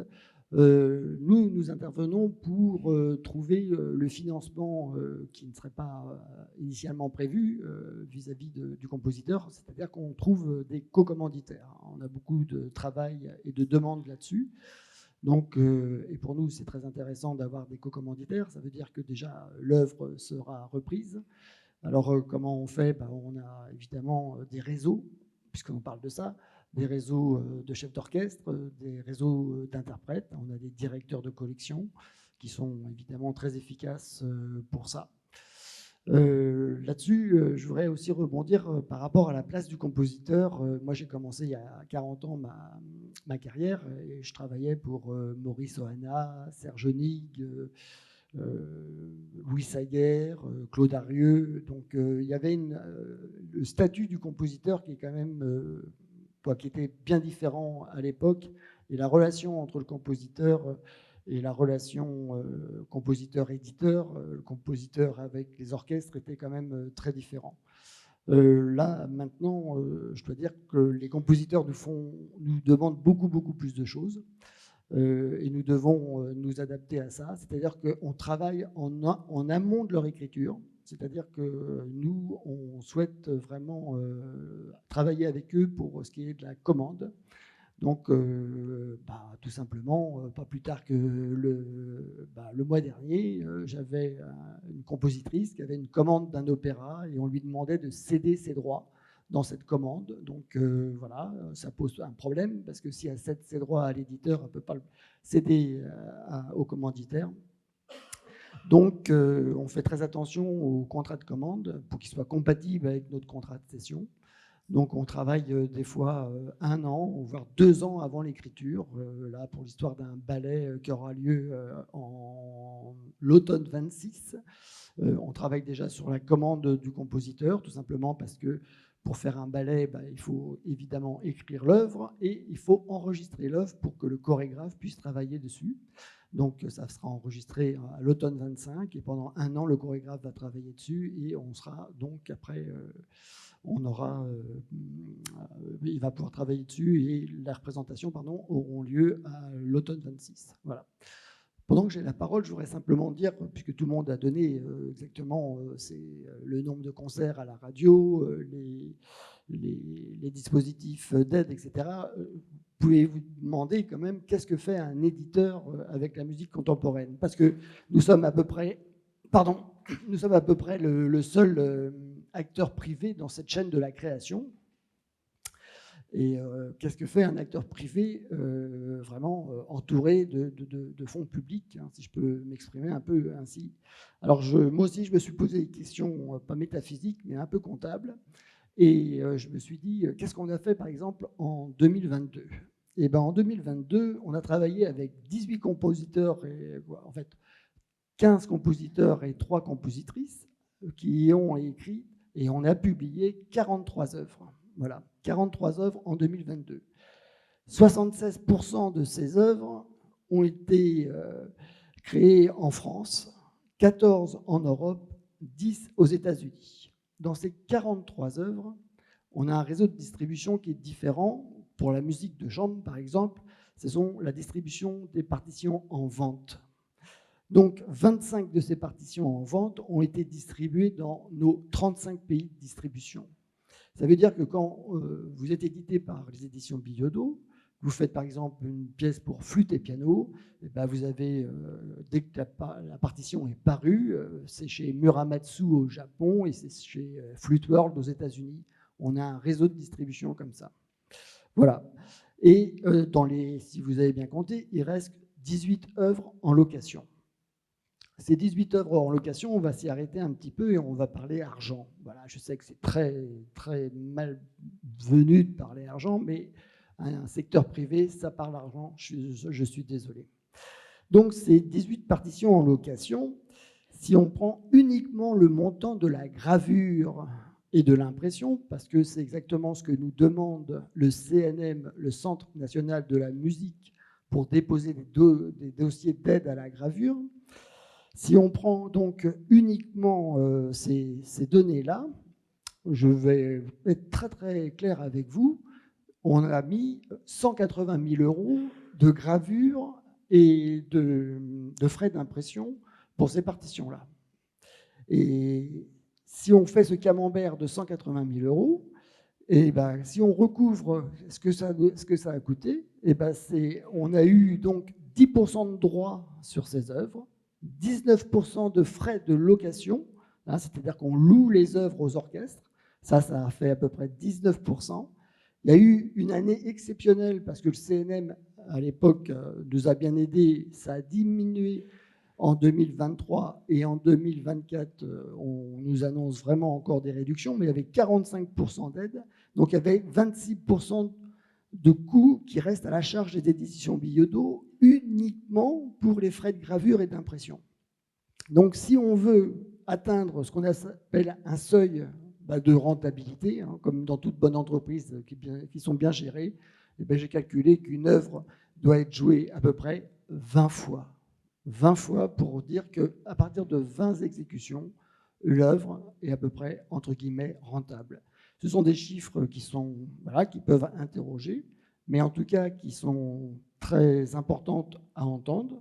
Et attention, si cette œuvre est captée par France Musique, elle rapporte évidemment plus de droits. Si cette œuvre est enregistrée et diffusée même par Medici et même par des petits canaux comme ça rapporte plus de droits, donc il y aura évidemment moins d'exécutions pour arriver à un seuil de rentabilité. Voilà, je sais que c'est très très mal vu de parler d'argent, mais de temps en temps, ça fait du bien à entendre. Voilà. Merci Christophe, et c'est pas du tout mal vu. En fait, je pense qu'on est maintenant à un point où la raréfaction du denier, qu'il soit public, privé, les tensions économiques font que je pense que c'est une très bonne chose de parler d'argent. Et avant de passer la parole à Pierre justement là-dessus, c'est une réflexion. Bon, les ventes de partitions, bon, le PDF, voilà, ça rapporte moins. Les disques, bon, ça rapporte moins. Les diffusions, il y en a moins, ça rapporte moins. Qu'est-ce qui va rester aux compositeurs, en fait? On nous dit, mais tu devrais valoriser ton catalogue existant. Oui, bien sûr. Mais moi, je vis à la commande. Comment je fais tourner si la diffusion de mes œuvres et son exploitation ne me rapportent pas? Comment je vis?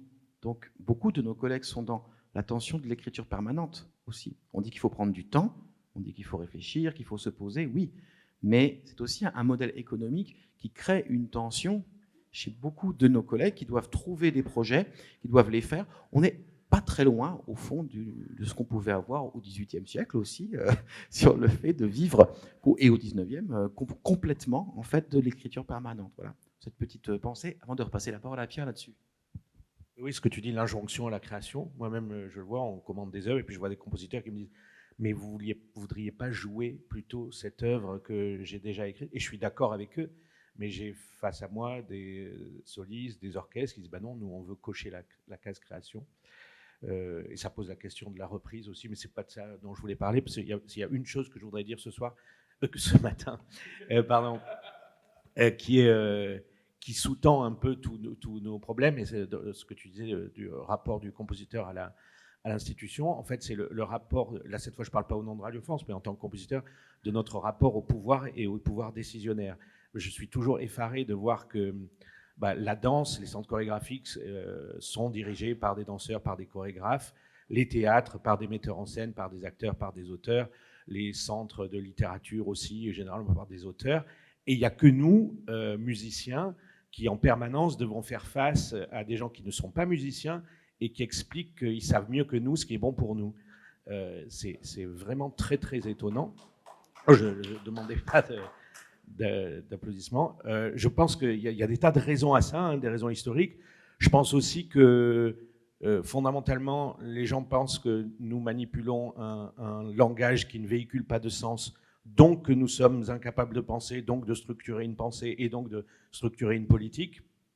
Je me rends compte que moi, les tout petits pouvoirs que j'ai pu avoir au cours de ma vie ou que j'ai maintenant dans le monde musical ne sont pas dus à la minceur de mon catalogue, mais plutôt au fait que je me suis retrouvé à à être à l'intérieur de la radio en présentant des émissions. Donc ma légitimité, elle est plutôt venue de là. Je trouve que ça tombe bien que je sache lire la musique, mais aussi bien ça aurait pu tomber sur quelqu'un. Enfin, il y a peu de gens autour de moi qui savent lire la musique, ce qui est quand même assez tragique. Et donc, au final, il faut conquérir davantage de pouvoir, mais ça veut dire aussi sacrifier des choses, ça veut dire se présenter dans des concours et faire pression pour que quand il y a des compositeurs qui se présentent pour des institutions, pour des festivals, leur candidature ne soit pas trop négligée ou même méprisée comme on a pu le voir ces dernières années. Moi, je suis très choqué que ces 15 dernières années, j'ai vu des compositeurs se présenter à des institutions, des festivals, et leurs candidatures ont été évacuées comme ça, souvent dès le premier tour. C'est très, très, très choquant. Mais pour terminer sur une note positive, on a encore justement beaucoup de pouvoir à conquérir afin d'améliorer davantage la situation, parce que qui mieux que nous pouvons le faire. Merci Pierre pour cette parole de vérité. Ça s'entend dans le ton et dans le fond. Et ça fait du bien d'entendre ces choses-là aussi de la part d'une personne qui occupe les fonctions que tu occupes. Je crois me faire ici la résonance de beaucoup de nos collègues dans la salle là-dessus. Avant de passer la parole à mes collègues compositeurs et compositrices sur ce sujet justement de la programmation et de clore cette première partie, on n'est pas trop en retard, c'est un miracle. Je voudrais vous faire part d'une phrase d'un ami qui était Alain Ray et qui m'a dit un jour: le pays de la littérature, c'est la France. Pierre Le Pape, si vous ne connaissez pas ce livre, j'en ai parlé tout à l'heure, je vous encourage à le lire, à le découvrir. Il m'a dit: vois-tu un compositeur ou une compositrice au Panthéon? Et il me disait aussi: rappelle-toi quel était le plus petit billet quand tu étais adolescent et quel était le plus grand. Le plus grand, c'était Pascal, le plus petit, c'était Debussy. C'est aussi par ces symboles-là. En Allemagne, il y a le Valhalla, comme vous savez, où on voit vraiment le patrimoine musical extraordinaire de toute une culture. Et puis zut, à la fin, on a Berlioz, on a Debussy, on a Ravel, on a Rameau, on n'est pas des branquignoles, mais il n'y a pas de compositeur, compositrice au Panthéon en France. Et voilà, flûte. Désolé. Mais je trouve ça extrêmement choquant à titre personnel, en fait. Il y a d'autres arts, mais il n'y a pas la musique. Sophie, par rapport, et Pierre, à cette, pas injonction à la création, mais à cette économie justement de la programmation, j'avais écrit une petite chose qui amène cette question. Vos carrières respectives vous ont amené à réfléchir à la manière de proposer vos œuvres, tant en France qu'à l'international tous les deux, à porter aussi vos projets vous-même, et comment, à votre sens, doit-on, en tant que compositeur et compositrice, se positionner aujourd'hui pour favoriser la diffusion de vos propres œuvres? Y a-t-il une évolution depuis une quinzaine d'années? Ça fait beaucoup de questions. Et là, vous parlez aussi de vos endroits. Par exemple, toi, Sophie, tu as été aussi directrice artistique d'un festival qui s'appelle Musique démesurée, qui est à Clermont-Ferrand. Donc, je commencerai bien par toi là-dessus. D'accord. Que dire? Oui, j'ai dirigé pendant 4 ans et demi un festival de musique contemporaine à Clermont. Avant moi, c'était pas une compositrice, c'était une administratrice en fait qui était férue de musique contemporaine, qui s'en était occupée. Et bon, moi j'ai tenu 4 ans et demi, je dis bien tenu, parce qu'en fait dans ce poste-là, je devais faire toute l'administration aussi, et j'en ai eu un peu ras-le-bol à un moment, et j'ai voulu me recentrer sur ma musique. Donc le problème, c'est que le festival a été repris par 2 hommes, 2 administrateurs. Donc il n'y a plus de compositeurs, ni même de musiciens à la tête de ce festival. Voilà, donc ça c'est un exemple, un truc qu'il faut absolument éviter. Je rebondis sur ce que dit Pierre.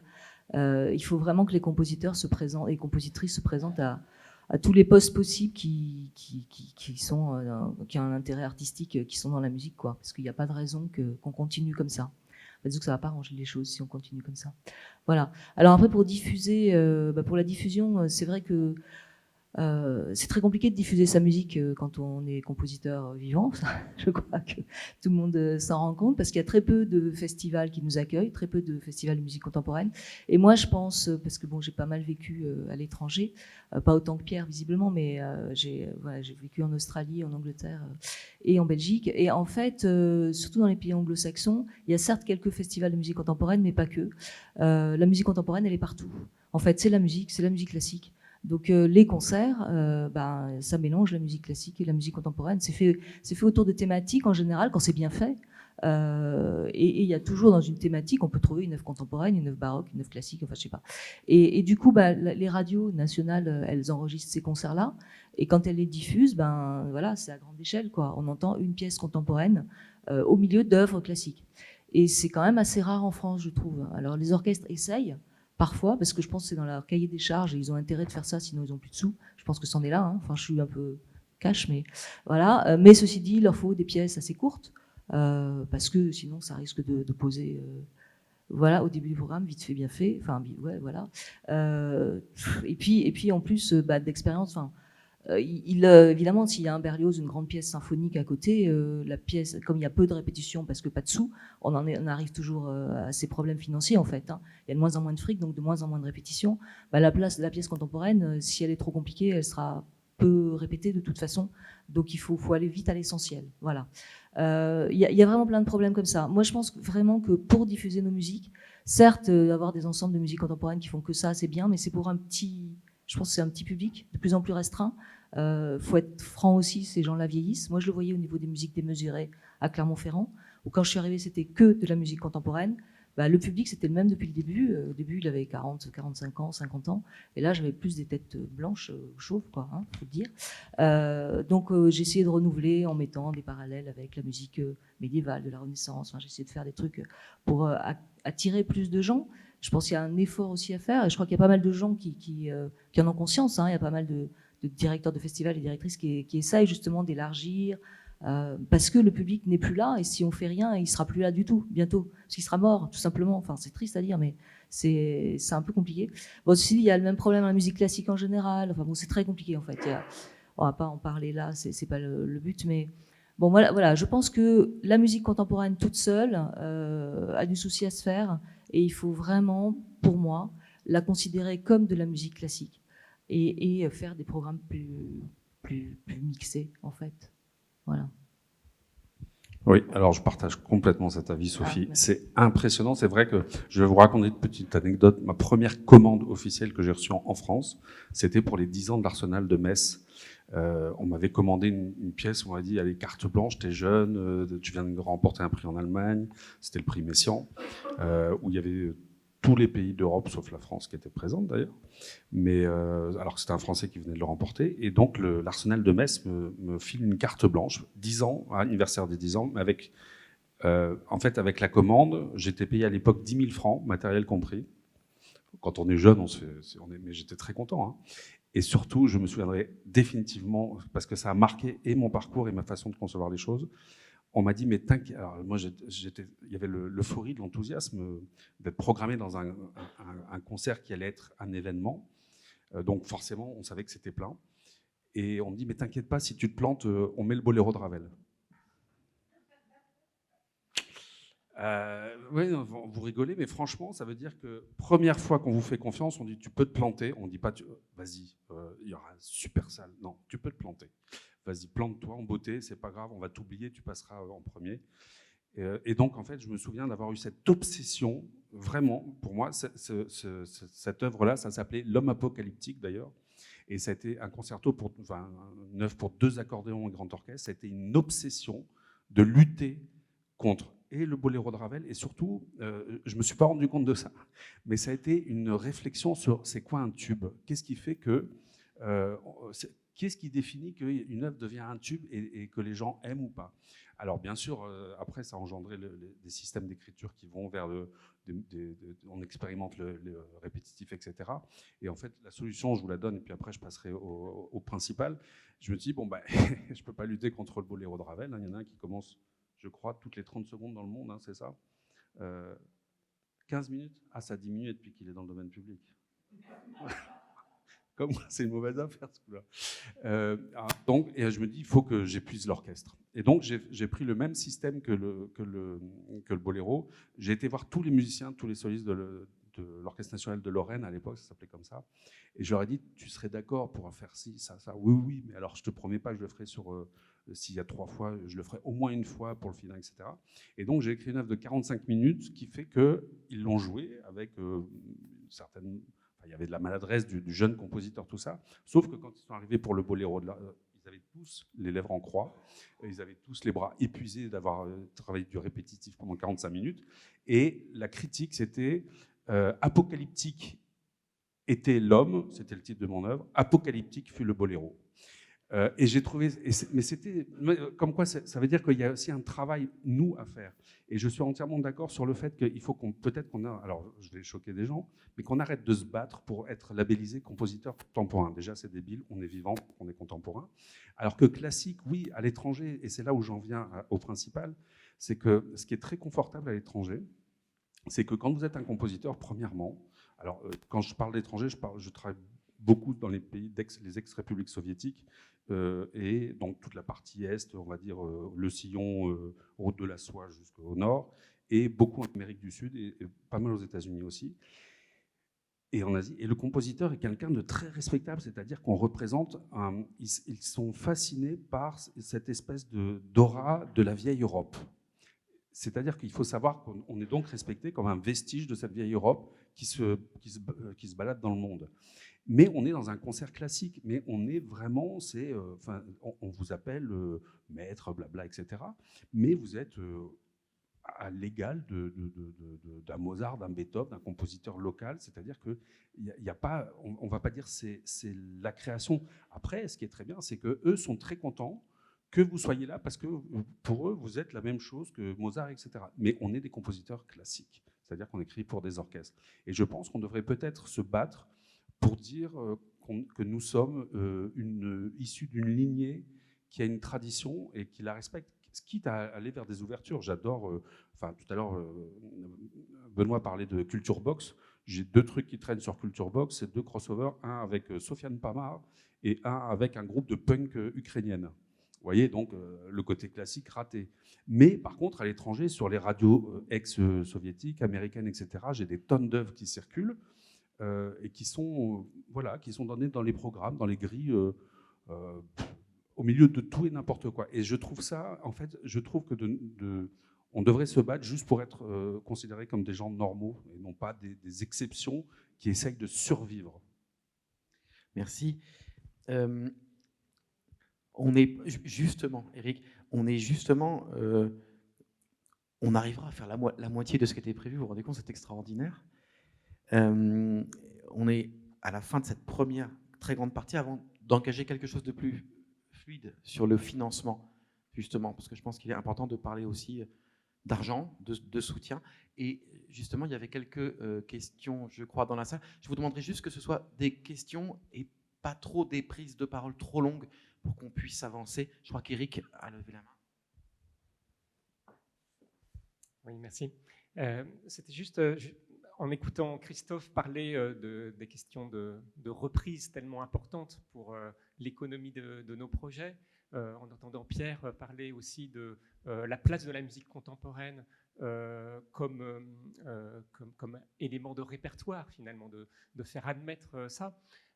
C'est vrai qu'on se rend compte qu'on est tous confrontés à la difficulté des reprises. C'est une chance d'avoir des reprises et des possibilités à l'étranger, finalement, probablement plus facilement que dans son propre pays. Par le principe des co-commandes, bien sûr, mais c'est toujours parce que tous les dispositifs d'aide sont tournés vers la création systématiquement, vers des nouvelles œuvres. Et donc c'est la question que je voulais poser à Stéphane Werschowski. Dans quelle mesure l'État pourrait, dans ses contrats d'objectifs avec les orchestres en particulier, et au-delà du travail d'incitation auprès des scènes pluridisciplinaires, qui sont souvent dans des formats tout à fait autres que celui de l'orchestre, mais dans quelle mesure il pourrait y avoir un soutien, non pas seulement à des nouvelles commandes, mais à des reprises d'œuvres de compositeurs et compositrices vivants. Oui, alors, c'est ce que je disais tout à l'heure, c'est une question importante, effectivement, celle de la durée des œuvres et de leur diffusion sur le temps long. Alors, elle est travaillée de plusieurs façons. D'une part, il y a un dispositif très important du ministère de la Culture qui s'appelle les aides déconcentrées au spectacle vivant, qui sont en fait la façon de subventionner les ensembles spécialisés de musique. Et dans les ensembles spécialisés de musique, les aides vont à 27% d'ensemble de musique contemporaine spécifiquement. Et ce dispositif a été retravaillé en 2021. Et aujourd'hui, justement, on demande moins de création dans le temps du conventionnement d'un ensemble pour laisser plus de temps à la reprise des œuvres. Justement, auparavant, on leur demandait d'avoir une nouvelle création chaque année à ces ensembles, qui pouvait être une commande, passer par une commande, hein, justement. Et aujourd'hui, on leur demande d'en avoir qu'une, par exemple, sur une période de 2 ans, pour justement assurer des plus longues diffusions pour des œuvres qui seraient déjà à leur répertoire. Donc ça, c'est une des premières choses qui a été travaillée. L'autre chose, c'est ce que je vous disais, c'est dans le cahier des missions et des charges des orchestres, effectivement, vous avez la question de la création et de la création d'œuvres, mais également du répertoire. Vous savez très bien qu'un orchestre, il est en lui-même de faire rejouer des œuvres. L'orchestre ne va pas systématiquement commander une œuvre, même une œuvre de musique contemporaine, au sens large. Hein. Vous avez Alors, ça dépend lesquels. Je pense qu'on peut pas. Je pense que c'est assez difficile de faire une généralité absolue. Il y a des orchestres qui travaillent dans ce sens. Il y en a qui travaillent dans d'autres sens. Je pense que c'est aujourd'hui. Je veux commenter sur ce que tu dis pour répondre à Eric, parce que je trouve très pertinente la question d'Eric. Moi, je pense que dans le contrat d'objectifs et de moyens de tous les orchestres qui reçoivent de l'aide de l'État, il devrait y avoir l'obligation de jouer à chaque concert l'œuvre d'un compositeur vivant. C'est tout simple. Ça ne coûte rien et ça serait un appel d'air incroyable. Et ça serait des centaines d'œuvres jouées chaque année.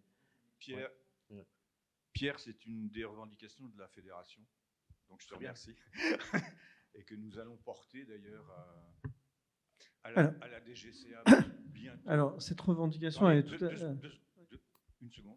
Je voulais juste rappeler qu'en fait, cette idée a été émise il y a 20 ans par Alain Surance, qui avait fait un rapport très intéressant sur la vie de la création musicale en général en France, dans toutes les institutions. Il avait été vraiment faire des interviews dans tous les sens.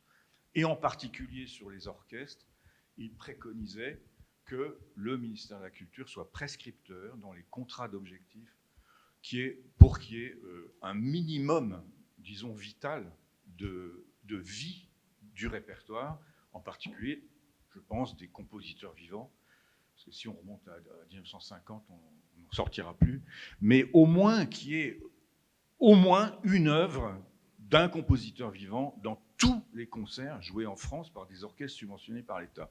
Ce serait un dispositif très simple à mettre en place et qui changerait totalement notre métier. Totalement. Voilà. Merci, Denis. Sinon, j'avais après peut-être, mais oui, si tu veux bien, on va faire petites choses à dire sur le réagir là-dessus. dispositif des scènes nationales. D'accord. Ce serait au fond, ce que vous dites tout cela, pour ceux qui aiment un peu l'histoire de la musique, ce serait juste un retour à la fin du 19e siècle. Voilà. Après, il n'y a qu'à Faucon, c'est pas simple. Peut-être une petite différence avec la fin du 19e siècle, c'est que l'intervention de l'État dans les orchestres, elle n'était pas celle qu'elle est aujourd'hui. Ça, c'est très très différent. Je pense qu'on ne peut pas réécrire l'histoire aussi facilement, parce que si on retournait à la fin du 19e siècle, il n'y aurait plus d'argent public dans les orchestres. Mais, ben oui, ça c'est sûr, je vous garantis. Je parlais de numéraire, hein. Je parlais de numéraire. Ah ben, je parle de numéraire, là. Oui. Je parle d'argent public. Et donc, je pense qu'on n'aurait pas intérêt à revenir à la fin du 19e siècle. En revanche, la revendication des compositeurs, qui est dans chaque programme d'orchestre, une œuvre d'un compositeur vivant ou de musique contemporaine, c'est évidemment quelque chose qui se discute. Mais je vous rappelle que l'élaboration d'un cahier des missions et des charges pour un orchestre, pour un opéra, pour un établissement culturel quel qu'il soit, se fait en dialogue avec le secteur professionnel. Donc, dans le secteur professionnel, il y a les compositeurs, mais il y a aussi d'autres personnes, il y a aussi d'autres parties prenantes, et les cahiers des missions et des charges relèvent d'un dialogue social qui aboutit à l'écriture d'un cahier des missions et des charges. Évidemment, je pense qu'aujourd'hui, il faut travailler à augmenter la part de la musique contemporaine dans la diffusion. C'est quelque chose à quoi travaille le ministère de la Culture, mais c'est plus complexe qu'un État prescripteur qui pourrait dire aujourd'hui, vous faites ça, c'est comme ça. Je pense que ça ne marche pas du tout ainsi, ce n'est pas le sens de l'histoire. Vous voyez bien qu'aujourd'hui, ce n'est pas du tout la position de l'État. L'État, c'est un partenaire parmi d'autres dans un projet qui est un projet d'orchestre, un projet d'opéra, et qu'il y a d'autres partenaires autour de la table. Ça, c'est quelque chose qu'il faut avoir à l'esprit. Les choses ne peuvent pas se régler par l'obligation de l'État à faire ceci ou cela. Ce serait d'ailleurs très particulier d'agir de cette façon. Merci. Pour le coup, c'est pas loin du 19e siècle. La puissance de l'État. Ce que je voulais dire, c'est qu'on n'est pas là du tout pour charger le ministère. C'est pas l'idée. Vous savez bien que malheureusement, je veux pas que vous fassiez fonction de... Je pense juste que le ministère ne résoudra pas tous les problèmes de la musique contemporaine. Évidemment.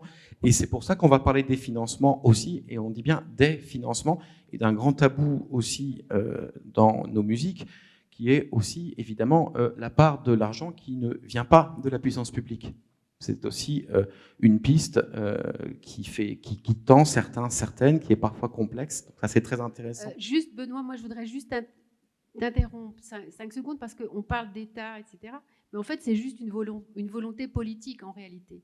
Et nous, on attendrait qu'on ait une politique qui inclut la création contemporaine et les créateurs de musique et les créatrices comme des acteurs essentiels de la culture française.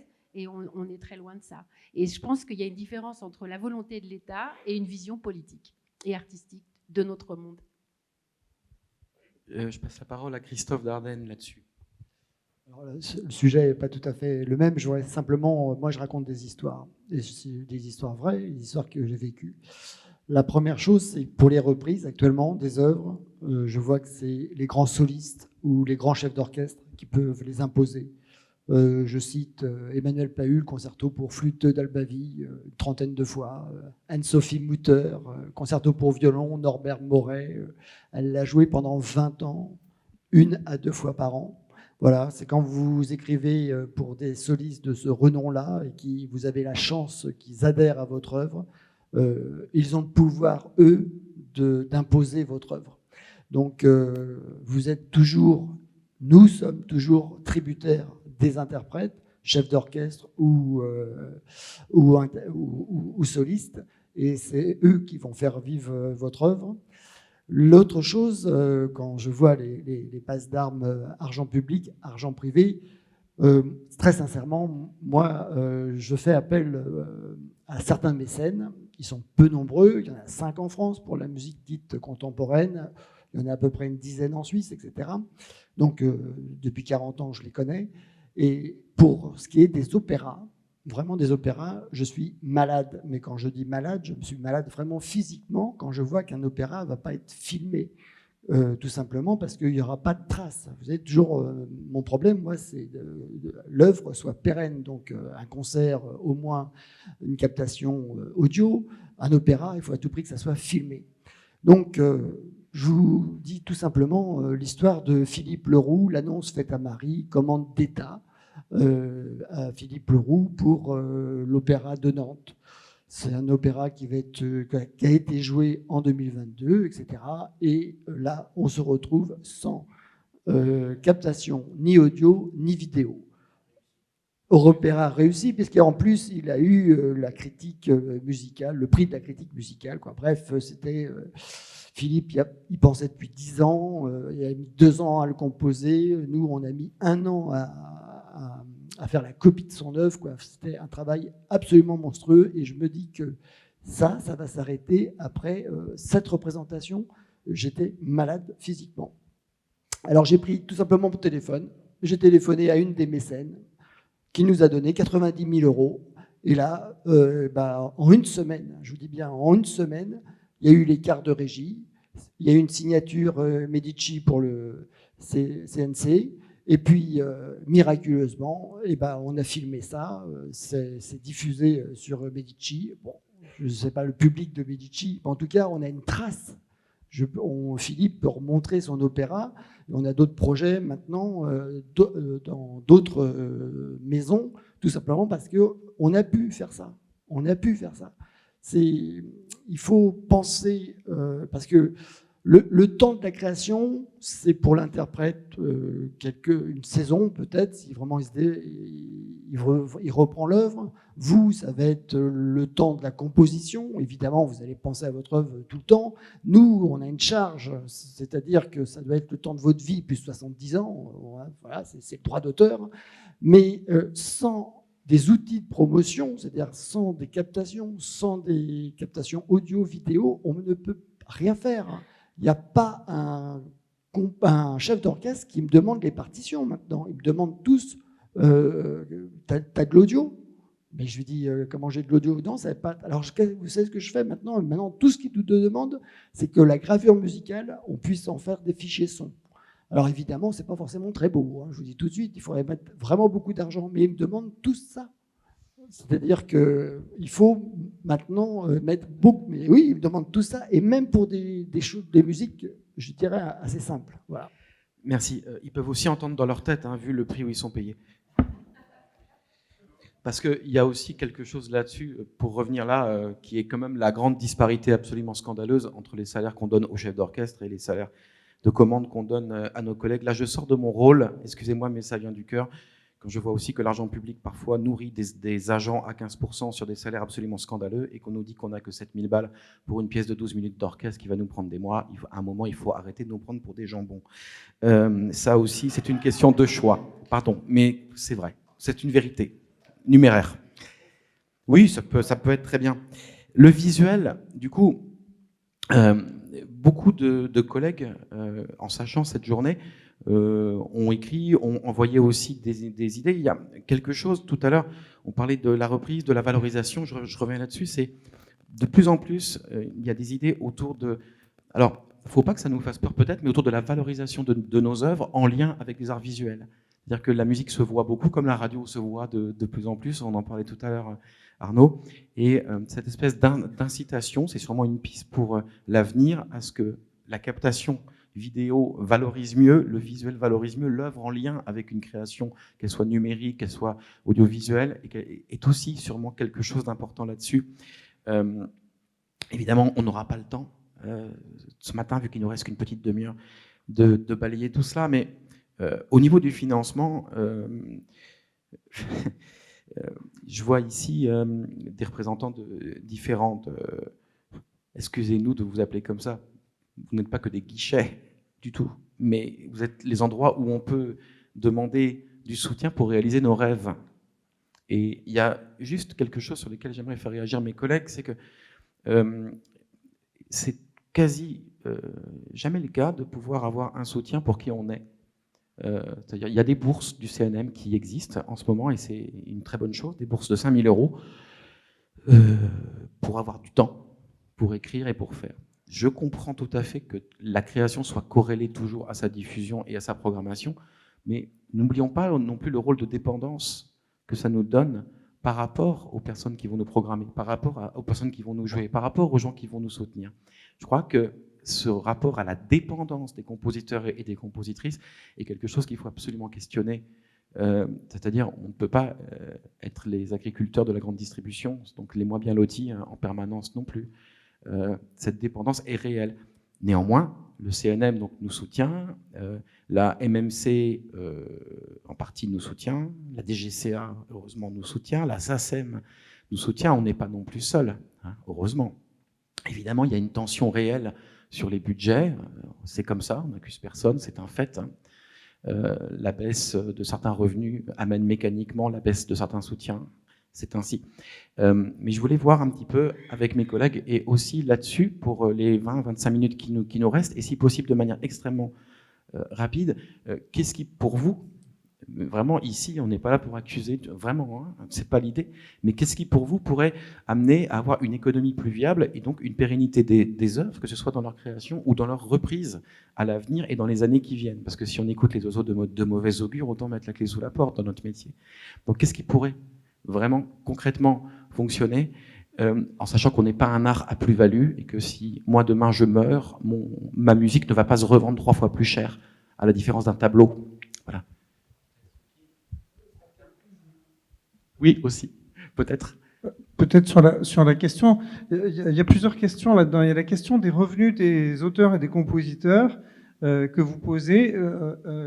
Quelle capacité est-ce qu'ils ont à pouvoir vivre de leurs œuvres? Je pense que c'est une question assez large dans la société qui ne concerne pas que les compositeurs, qui concerne tous les revenus des artistes auteurs au sens large, c'est-à-dire des artistes plasticiens, des artistes écrivains, etc. Et effectivement qui s'inscrivent dans un marché très capitaliste. Moi, je ne suis pas le marché, vous ne l'êtes pas non plus, mais vous êtes tous des agents à l'intérieur du marché.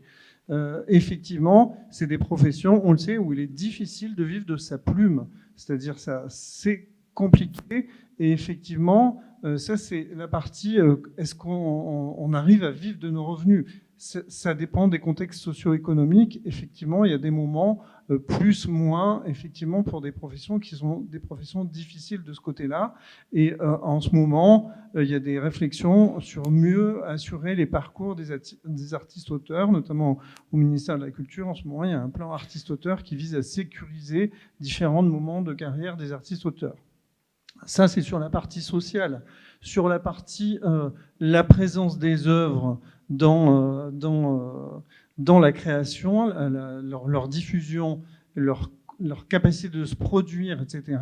Je pense que là, on ne peut pas dire, en tout cas, les financements de l'État n'ont absolument pas baissé en la matière, mais au contraire augmenté ces dernières années de façon très significative, autant sur la partie des ensembles de musique contemporaine que sur les aides à l'écriture d'une œuvre musicale nouvelle, que sur les résidences DGCA, SACEM, etc. Donc ça a été activement porté, également sur les subventions apportées aux centres nationaux de création musicale qui sont bien et bien dirigés par des artistes-compositeurs. Ce réseau-là est dirigé par des artistes, j'y tiens beaucoup. C'est les opéras et les orchestres qui ne sont pas dirigés par des compositeurs. On pourrait peut-être revenir d'ailleurs sur la capacité des compositeurs à postuler à des postes de direction de maisons d'opéra et d'orchestre. Je ne sais pas si ça se fait beaucoup, mais je n'en vois jamais. Je vous le dis, hein. Peut-être qu'il y aurait quelque chose à travailler de ce côté-là, mais ça dépend aussi des compositrices et des compositeurs. Je pense que c'est quelque chose qui pourrait s'imaginer. Hein. Pour l'instant, ça ne se manifeste pas. Nous ne le voyons pas. Hein. C'est quand même important, ou très rarement. Ah, mais ça, c'est une question à travailler. C'est-à-dire, je suis pas en train de vous dire c'est de la faute des uns ou c'est de la faute des autres. Je constate ce qui se passe.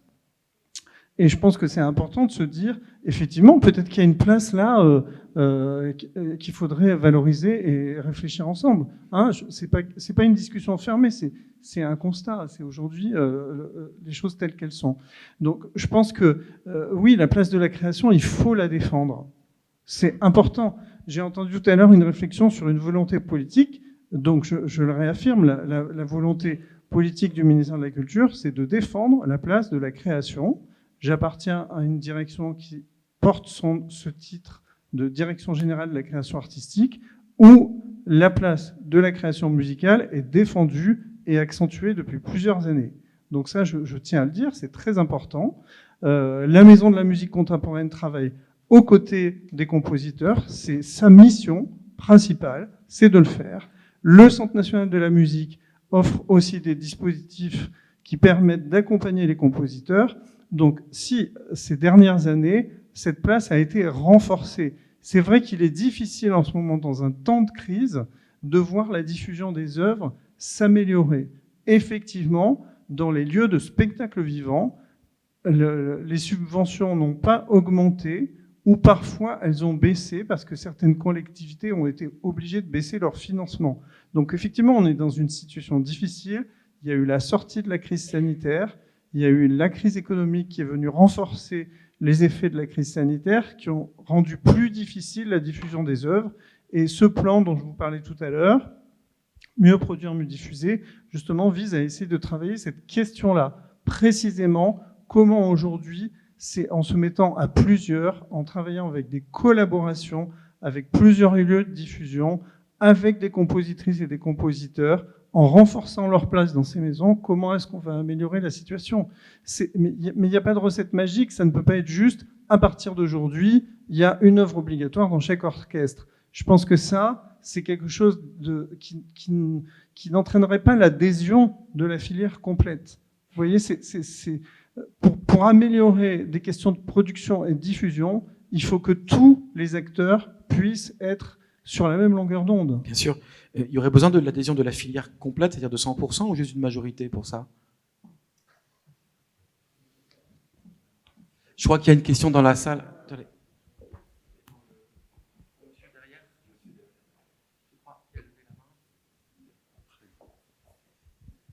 Merci.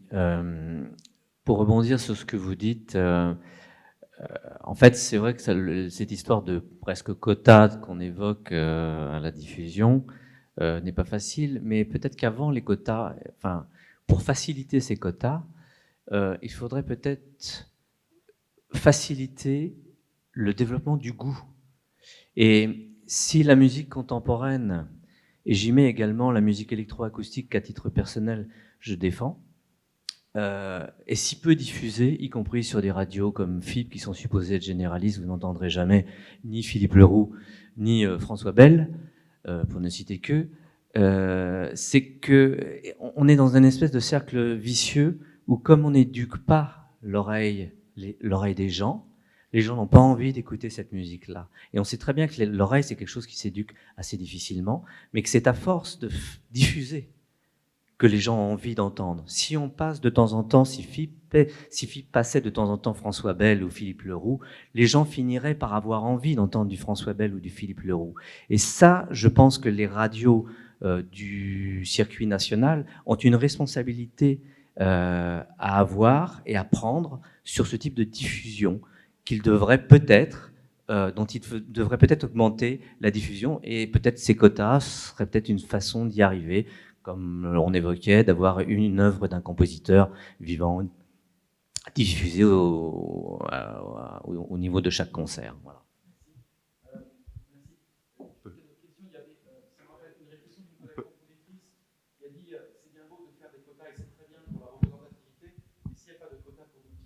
Cela va-t-il bien pouvoir servir?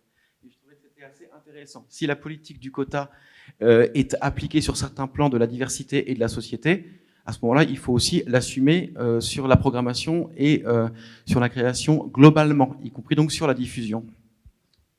Il y a encore la possibilité de poser quelques questions. Il nous reste 6 minutes environ. Bon, je vais d'abord passer le micro à Olivier, je pense que tu l'as demandé avant moi. Merci Mickaël. Je vais aller vite sur ma question, mais 2-3 réflexions avant. Sur la question de la répartition de l'argent privé public, je crois qu'on s'est un peu trompé tout à l'heure, ce qui est quand même le 1,3 milliard de la SACEM qui est bien de l'argent privé qui est représenté là. Ça c'est important. Juste pour replacer les choses, c'est notre argent privé en fait. Voilà. Sur la question de la diffusion, vraiment, moi je voulais concentrer mon propos là-dessus. Je suis tellement d'accord avec ce que disait Christophe sur la question des enregistrements. En fait, une musique qui n'est pas enregistrée aujourd'hui, c'est une musique qui n'existe pas. Donc nous, je dis nous, toutes et tous, on adore le concert et c'est notre vie parce que c'est là que les choses se passent. Émotionnellement, évidemment, avec les interprètes, avec les chefs d'orchestre, les solistes, mais sans le support, la musique n'existe pas aujourd'hui. Ça, c'est une réalité. Et le support vidéo, de plus en plus. Donc peut-être que, et je sais que la SACEM réfléchit beaucoup sur ces questions-là, qui sont la diffusion sur les plateformes, parce que nous, on est soumis à une chose qui est très simple, c'est 2 algorithmes, Spotify et YouTube. Donc c'est vraiment là le cœur de métier. Les disques, c'est super, c'est formidable et tout, mais bon, voilà. Donc c'est Spotify et YouTube, entre autres plateformes. Et là-dessus, est-ce que, évidemment, la SACEM, qui représente un chiffre d'affaires, pour parler d'argent, puisque c'est pas du tout sale, qui représente 1/10 du chiffre d'affaires de Spotify, donc pèse mécaniquement 10 fois moins, n'a pas toute la latitude pour négocier, et encore moins avec YouTube. Mais peut-être que nos efforts à nous, ça serait d'essayer d'inciter nos partenaires, principalement SACEM, évidemment, DGSA et compagnie, nos éditeurs, qui sont nos principaux alliés en fait dans ce combat, à diffuser sur les plateformes, à créer peut-être des chaînes YouTube, voilà, des partenaires, je ne sais pas si c'est possible, public-privé, sur la création de canaux spécifiques, parce que Radio France, et merci à Radio France d'exister, mais Radio France ne peut pas tout. Voilà, et donc il faut peut-être aussi taper sur les autres plateformes qui sont la référence aujourd'hui d'écoute de toutes les populations, les jeunes comme les moins jeunes. Merci Olivier. Il nous reste donc 4 minutes. Jean-Paul Séché, éditeur. Oui, juste 2 petites secondes. D'abord, bravo pour ce débat. On a survolé plein de choses. C'est très intéressant. Puis il y aura d'autres tables rondes pour en parler. Moi, je voudrais juste... on a évoqué plusieurs choses qui étaient très importantes tout au début. Pierre a dit il y a besoin de formation des producteurs à la radio, mais aussi des programmateurs un peu partout en France. C'est vrai que c'est un problème. Ils ne sont pas musiciens. Et donc, quand on leur parle de nom, des fois, ils connaissent même pas. Enfin, c'est ahurissant. Donc, il y a un vrai travail de pédagogie, parce que c'est pas demain qu'à la tête de tous les orchestres, on aura des musiciens. Malheureusement, peut-être, mais ça n'arrivera pas. Donc, il y a un vrai travail de formation, de pédagogie. Ça, c'est une chose. On a parlé aussi du modèle économique. C'est un vrai problème. Ce que tu as décrit, Christophe, ça existe. Toi, c'est une maison qui existe depuis 150 ans ou 200 ans, je ne sais pas. Comme tu l'as décrit, je me dis, mais pourquoi Biodo n'a pas coulé si tu perds 40 000 € tous les ans? Bon, j'ai ma petite réponse. C'est vrai que vous vendez aussi du pédagogique, vous pouvez réinvestir. Malgré tout, j'ai créé une maison d'édition qui fait que du contemporain, sans aucun rachat d'aucun fonds, d'aucune sorte. Ce modèle économique, il est très très fragile, mais malgré tout, pendant 17 ans, on réussit à construire quelque chose. Mais en fait, c'est toute la chaîne de la création qu'il faut repenser.